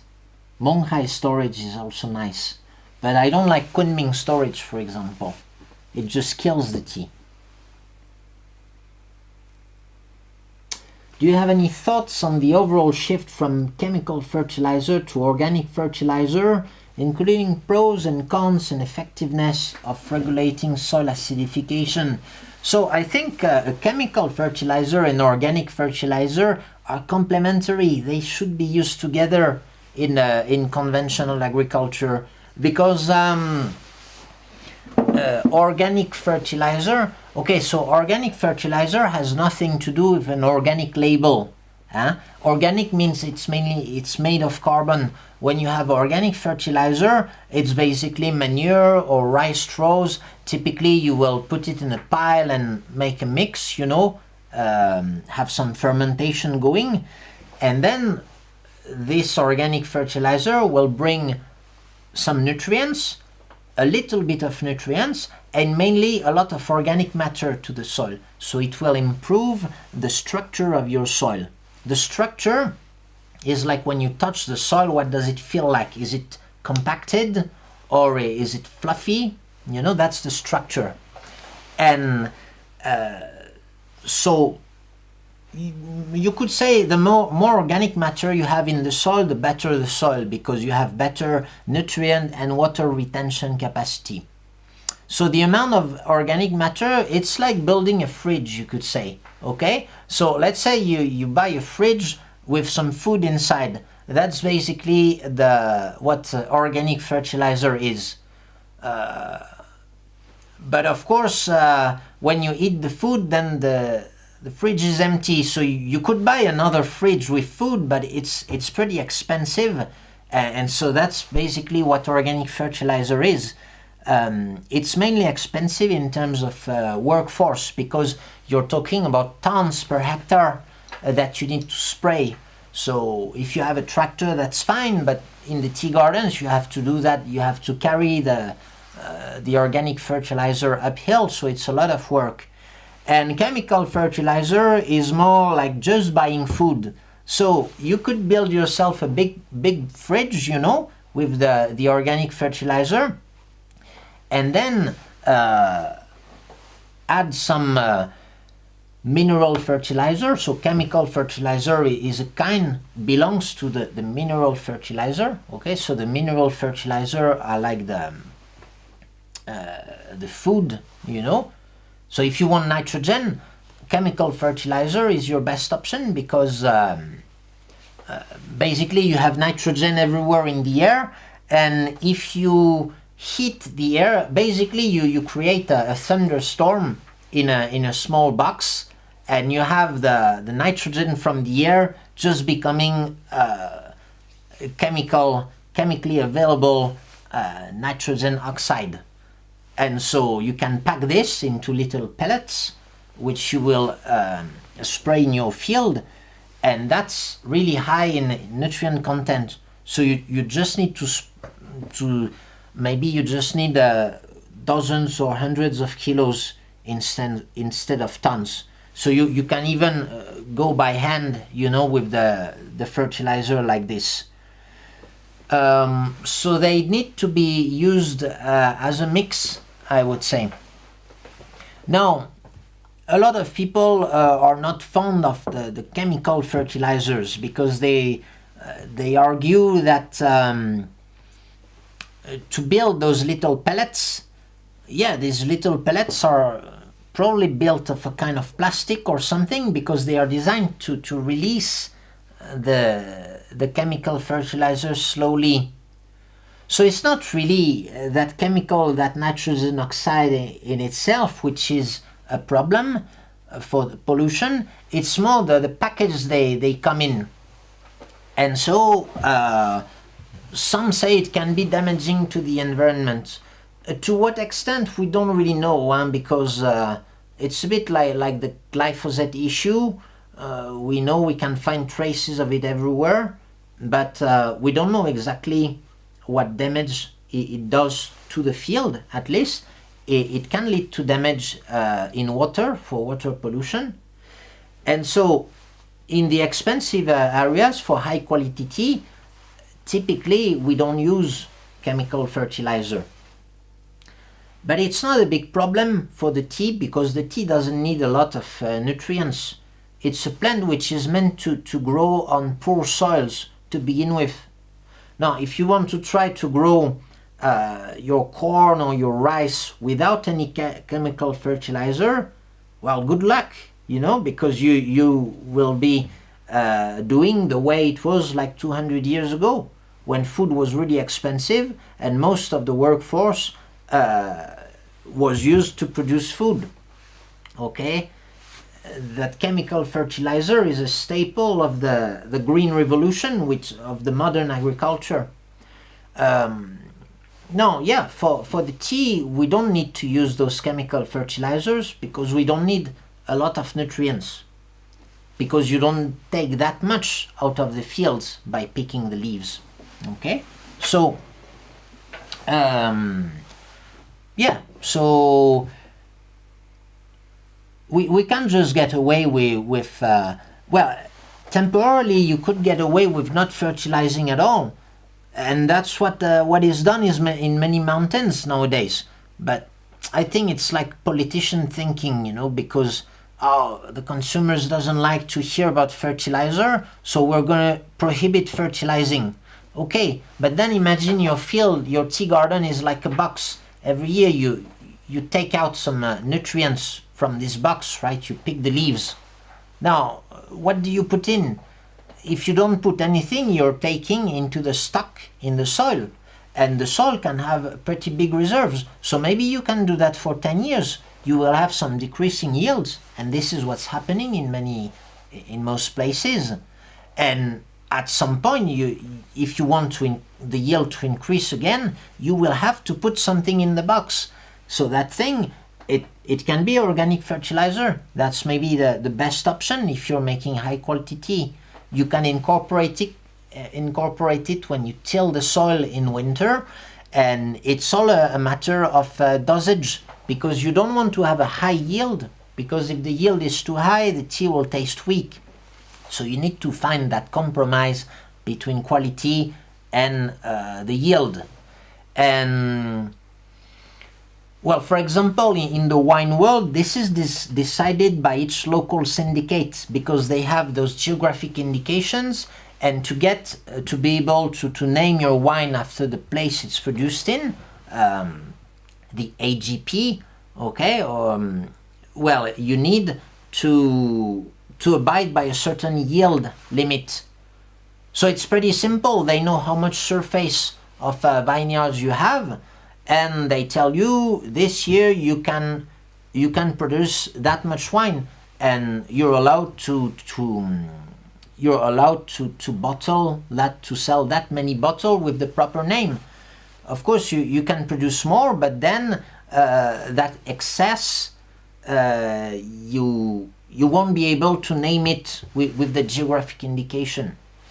So in that regard, I'm preaching again for the geographic indication, but it's also another way to ensure that we have good quality. For example, in Jingmai, they could gather the farmers and they could discuss together what is that best compromise between quality, so the reputation of the mountain, and the yield that each farmer can get.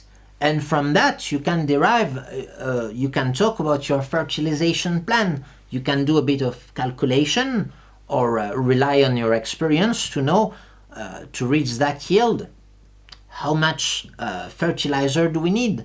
And the syndicate can also discuss the quality of that fertilizer. So what kind of fertilizer do you put in the field? And so that way you have a standard. We're still pretty far from that kind of advanced thinking, but in Europe it's pretty common in farming. Well, Yunnan is still less developed than this, so the farmers don't go into that level of complexity, but I hope they will at some point.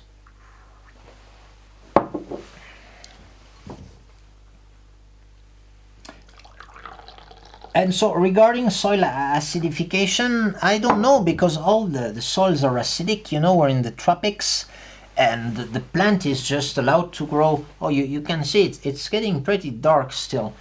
So I think since this thing failed, I'm just going to rely on my good old kettle to brew more tea here. I like that tea because it's not too taxing. It's okay to have it in the middle of the night. So soil acidification, I think, is not that big a problem for the tea. Of course, we could also use some limestone you could use some limestone to increase the pH of the soil, but I've never heard about this practice in the tea gardens. I think that the tea tree is particularly adapted to acidic soil.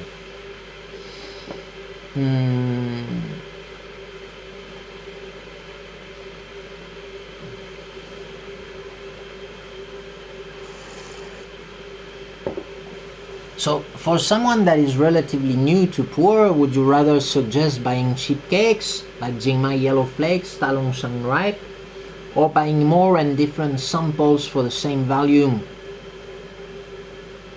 I would say, depending on your budget, buy the samples of tea that you can afford, I guess, that you can afford a cake of. Because if your goal is to buy a cake, well, you need to be able to afford that cake.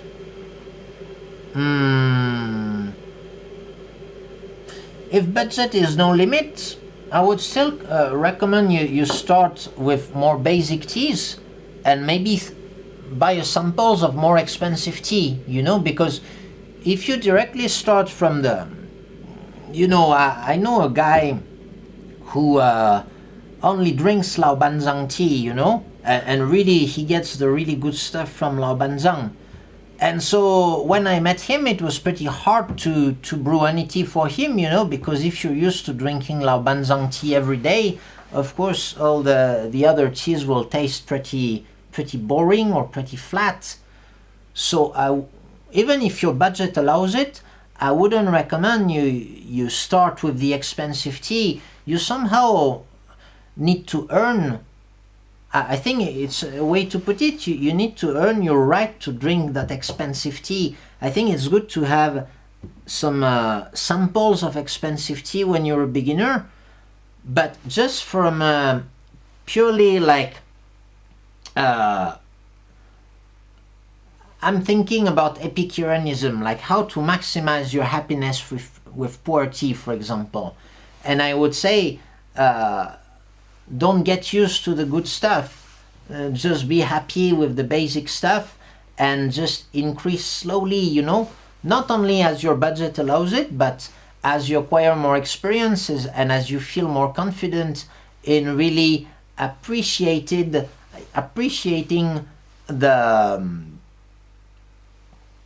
I don't know, the characteristics. You know, this year my personal gift was a good guitar. So I bought a Gibson Les Paul a couple of months ago, and wow, I just love playing that guitar. You know, it's just a guitar that wants to be played. But if it had been like my first guitar, I would never have noticed that, and I would never have understood like how good of a guitar it is. And now, of course, I could probably buy an even better guitar than this, but I feel like I don't need to, you know, because I don't have the skill to see the difference, and yeah, in a way I don't deserve it, you know. And I would say the same for my shooting gear, for example. I upgraded my gear slowly along the years, but I do it very slowly, and in 2 years I haven't bought any piece of gear for shooting my videos because I feel I need to improve my shooting skill before like being able to use better material, you know. Like for example, you see people who are all about buying expensive stuff, but they don't have the skill and they don't understand the thing. Now, of course, the vendor is happy because people buy your expensive stuff, but there's no goal, actually. There's no end goal to drinking tea. The whole purpose is just to be happy doing that. And you will get more happiness, I think, by starting with the more basic teas. Yeah, I think that's what I recommend.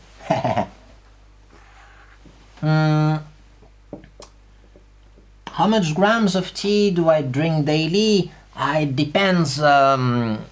Usually I will have 3, 4 sessions a day, but it can vary. Sometimes I can get 15, but that's really extreme. No, I think I never go a day without drinking any tea. I would say I have at least 2 sessions, so at least 15 grams of tea. And maybe on some day when I meet like another tea vendor, good friend, we just spend the whole day drinking tea, and we might go up to 100 grams or more. Huh? Some tea vendors can be really hardcore when it comes to it. So, which brand of water would you recommend in Europe? Well, which country do you live in Europe? Because they all have local brands. But through my tour in Europe, I've learned a few of them. So just tell me, Henbu, which country you live in.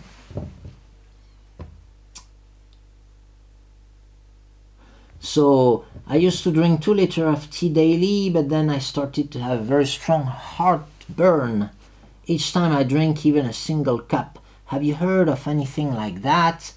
And how people treated it? I don't know. I think it's more a question for your doctor, honestly, because I have no idea about these things. Each people reacts differently, and well, take it easy, you know, and just drink something that makes you feel good. You know, my good friend in Pu-erh, recently he grew a chrysanthemum, those yellow chrysanthemum, not far from the city, and so he brought me like a kilo of that. And I love drinking this in the evening, because unlike tea, when you drink that, you just want to sleep, you know. So usually that's my last session of the day. Well, it won't be for today, but usually in the evening I like to have that thermos bottle of chrysanthemum, because you still have a decent fragrance, you know. It's not like drinking hot water, and it just makes you feel, at least me, it makes me feel good.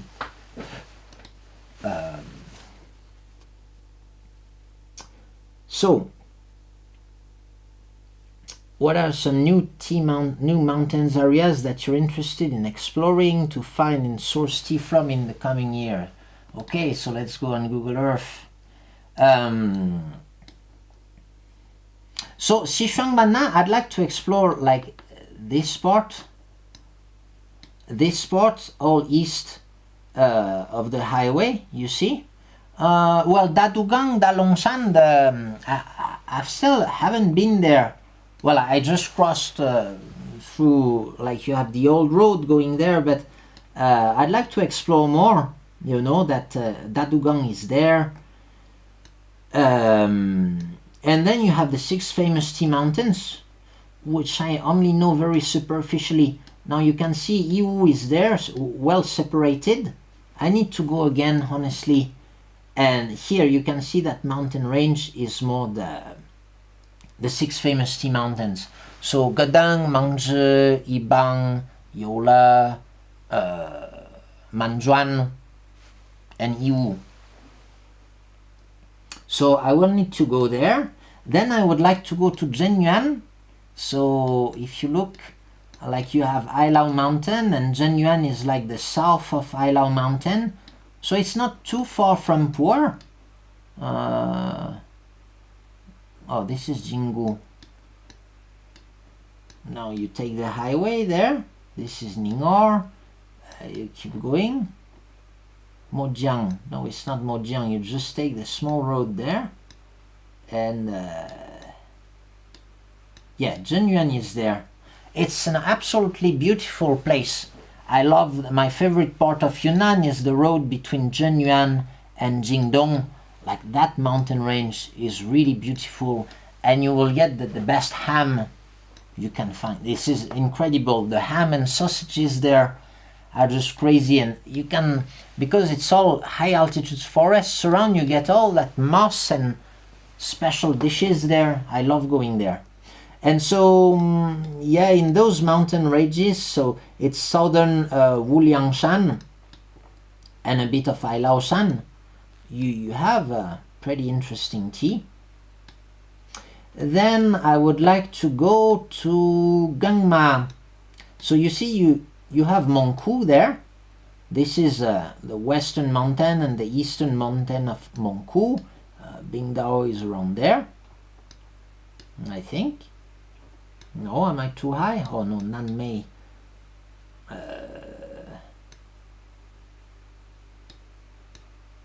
Nanmei. Okay, Bingdao is there. You have Nanpo and what they call Iceland. And I'd like to go on the other side of the western mountain, because you see that's quite a big mountain here. I just want to explore that area. So that would be Gangma area. And then, well, Changyuan, because I haven't been to Changyuan, so it's there. So maybe I could take a big trip and explore all that. Look at that mountain range, it's so beautiful. So you see a lot of forest, it looks very wild. And still you can see some crops there, so that there might be good tea gardens. Okay, so I will explore those places when I have time. I didn't explore that many mountains this year, huh? Yeah, I just need to have time. Unfortunately, I just don't. Most often I don't have time. So I'm drinking a white tea, and it's been brewing for quite a while. I'm just going to add a bit more water, but it's okay. It's quite late in the night, so I will just end this kettle here. It was supposed to be boiling, but it's not working.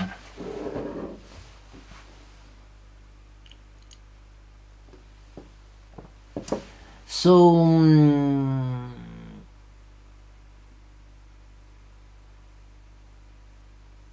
okay, no, I will not play guitar, because I'm not good enough. But I find it very entertaining. It's one of my main hobby, I think. I really love that. Basically, I spend the whole summer practicing on the guitar. I love the guitar because you just have to earn the skill, like you just have to put some grit into getting better. And there's no real cheating or buying your way into being good. You just have to work on it. So I love that. It's a bit like tea drinking in a way.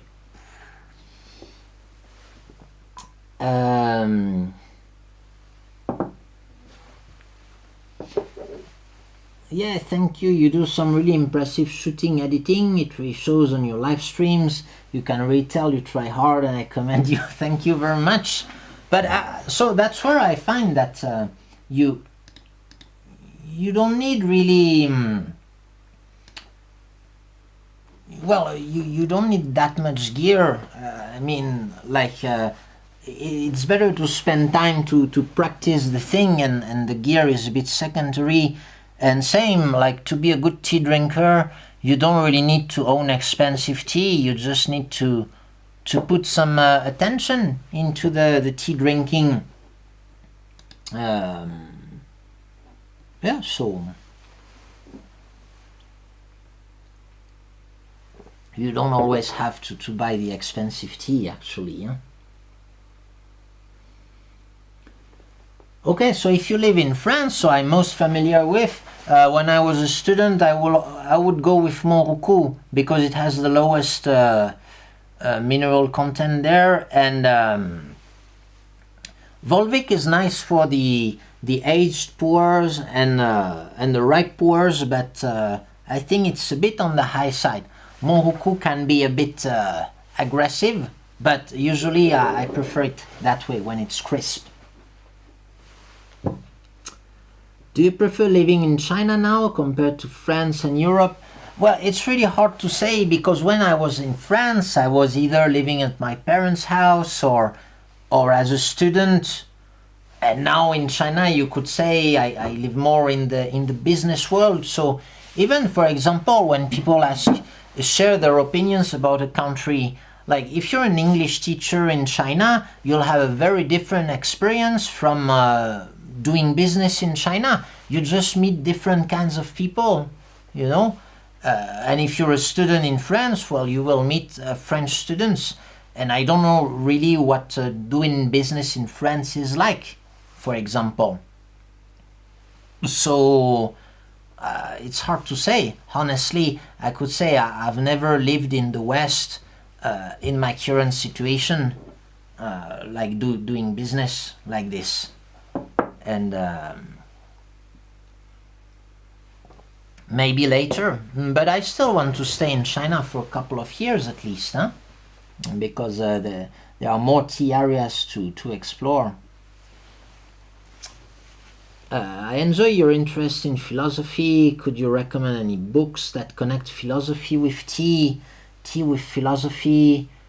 Any literature in general you've come across that has fed your interests?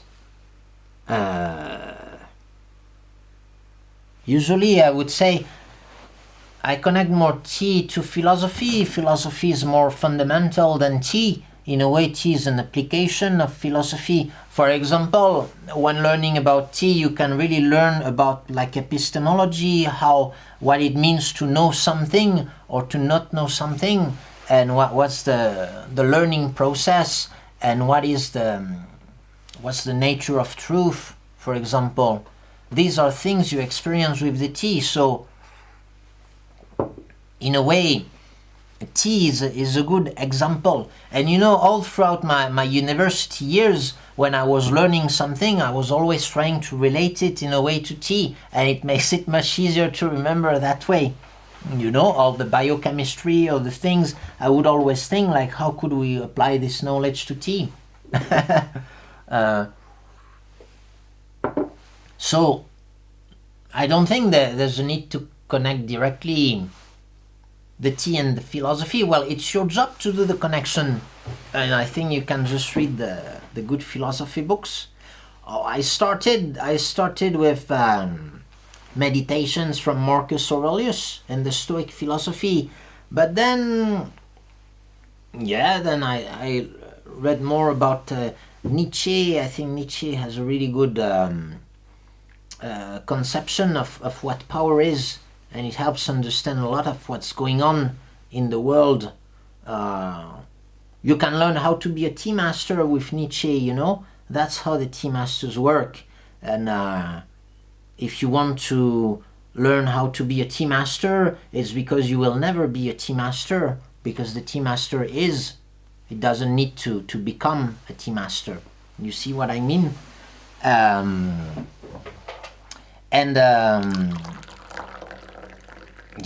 Well, it depends on how complex. Now, I must say, nowadays I don't have the energy to read philosophy books because it's so complicated and just so taking so much on the mind.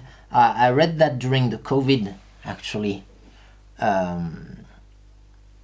I think if you feel you're in the mood for digging in philosophy, it really helps us for the rest of your life, because even if what you're studying is very complicated and you don't understand everything, it becomes a kind of background knowledge. You know, I remember years ago I took an online course about game theory, so it's more mathematics, but I feel like since I've taken that course, I understand much better how to do business really and how business strategy works, because it's all game theory. And even if I cannot say I really understand a lot in that game theory field, just studying it, you know, for a week just gave me a new perspective on life.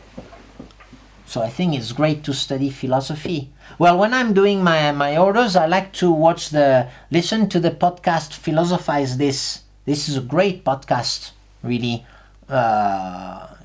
He's a real, you could say it's good quality philosophy, but he explained fairly simply, and you have lots of philosopher, and the channel is called Philosophize This. You can have on YouTube or on the podcast stuff. Do you play Go? No, I don't know. I play chess sometime, but I feel it's more like an addiction maybe. I think it's better to use your brain power to try to do something productive. You know, that's what Einstein said. He was a really enthusiast. Well, he liked playing chess. He was pretty good at chess, but he said he refrained from playing too much and being like a professional chess player, because in the end you don't really help mankind by playing chess. So he preferred to devote his time to studying physics.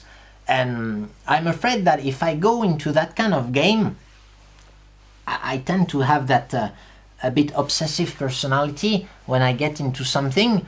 And I prefer to try to focus on the tea stuff, you know, or at least things that will be more helpful. So maybe when I'll be retired, that I think that's the kind of thing I will try to do, like playing Go.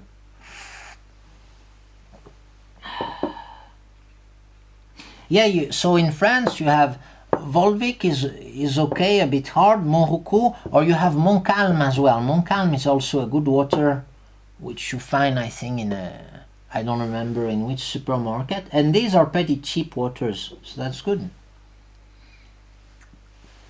Have you watched the Jinhongjiang documentary videos on tea in Yunnan?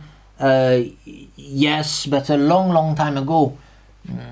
I think they were okay, but maybe the knowledge is a bit outdated now because the tea industry has changed a lot. So it would be interesting to have a revision of this. I think she had a kind of TED talk in Chinese. I watched that, which was quite interesting. But I don't think her ideas are as popular in China as they are in the West. Maybe because she's too critical of that industry, or is she really? I'm not sure.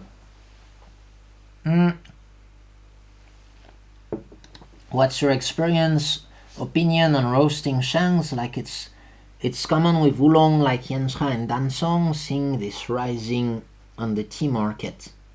It's interesting because I was with my friend, and he, like last week we had that conversation. He said like making ripe Pu-erh is a bit like roasting tea in a way.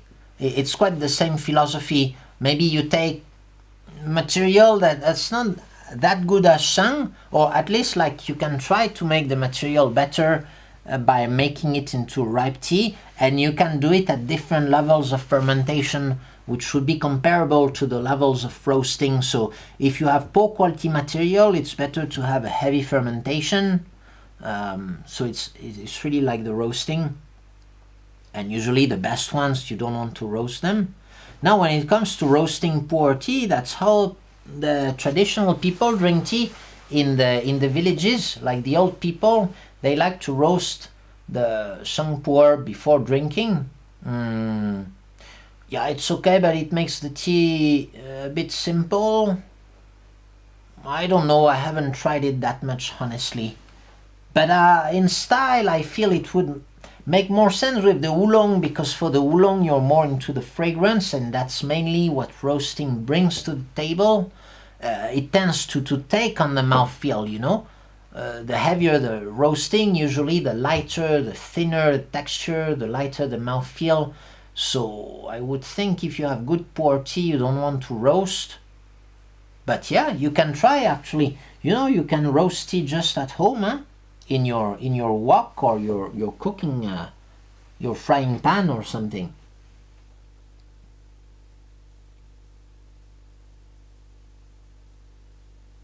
So you must be quite the night owl. Yeah, I am indeed. Your thoughts are always at midnight or later, and it seems that you're always processing your tea late at night too. Yeah, so I don't wake up early. No, I like to sleep until very late, and it's my natural. I don't know, my natural pace. And one of my customer, I think, is a researcher in psychology, and he studies the science of sleep. And he said that these patterns really depend on genes, actually, because I don't know, there's an interaction with how we perceive the circadian rhythms and how we release that sleep hormone. And so some people are just night people, some people are wake up early. Unfortunately, the society pushes us to wake up early, but maybe that's why I do the tea business. At least I don't have to wake up early. But now I have to take my kid to school sometimes, but at least my wife prefers to wake up early, so I just find the night more quieter, like quieter and more suitable for deep thinking in a way. I feel like all the great things, the great revelations in my life and stuff, they just happen between midnight and 3 a.m., something like that. Okay, so but yeah, it's 2:38, so maybe we're going to end this session here, okay?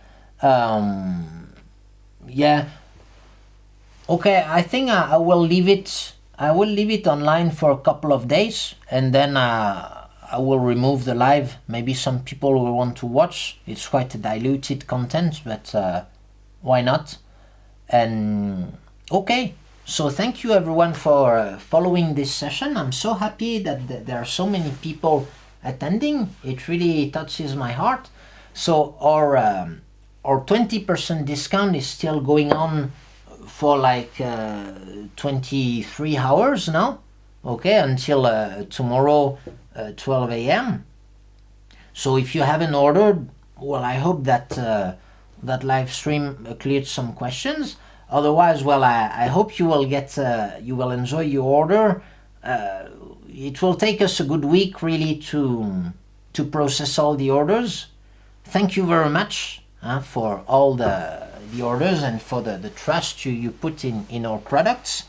And yeah, so have a good day and have a good week.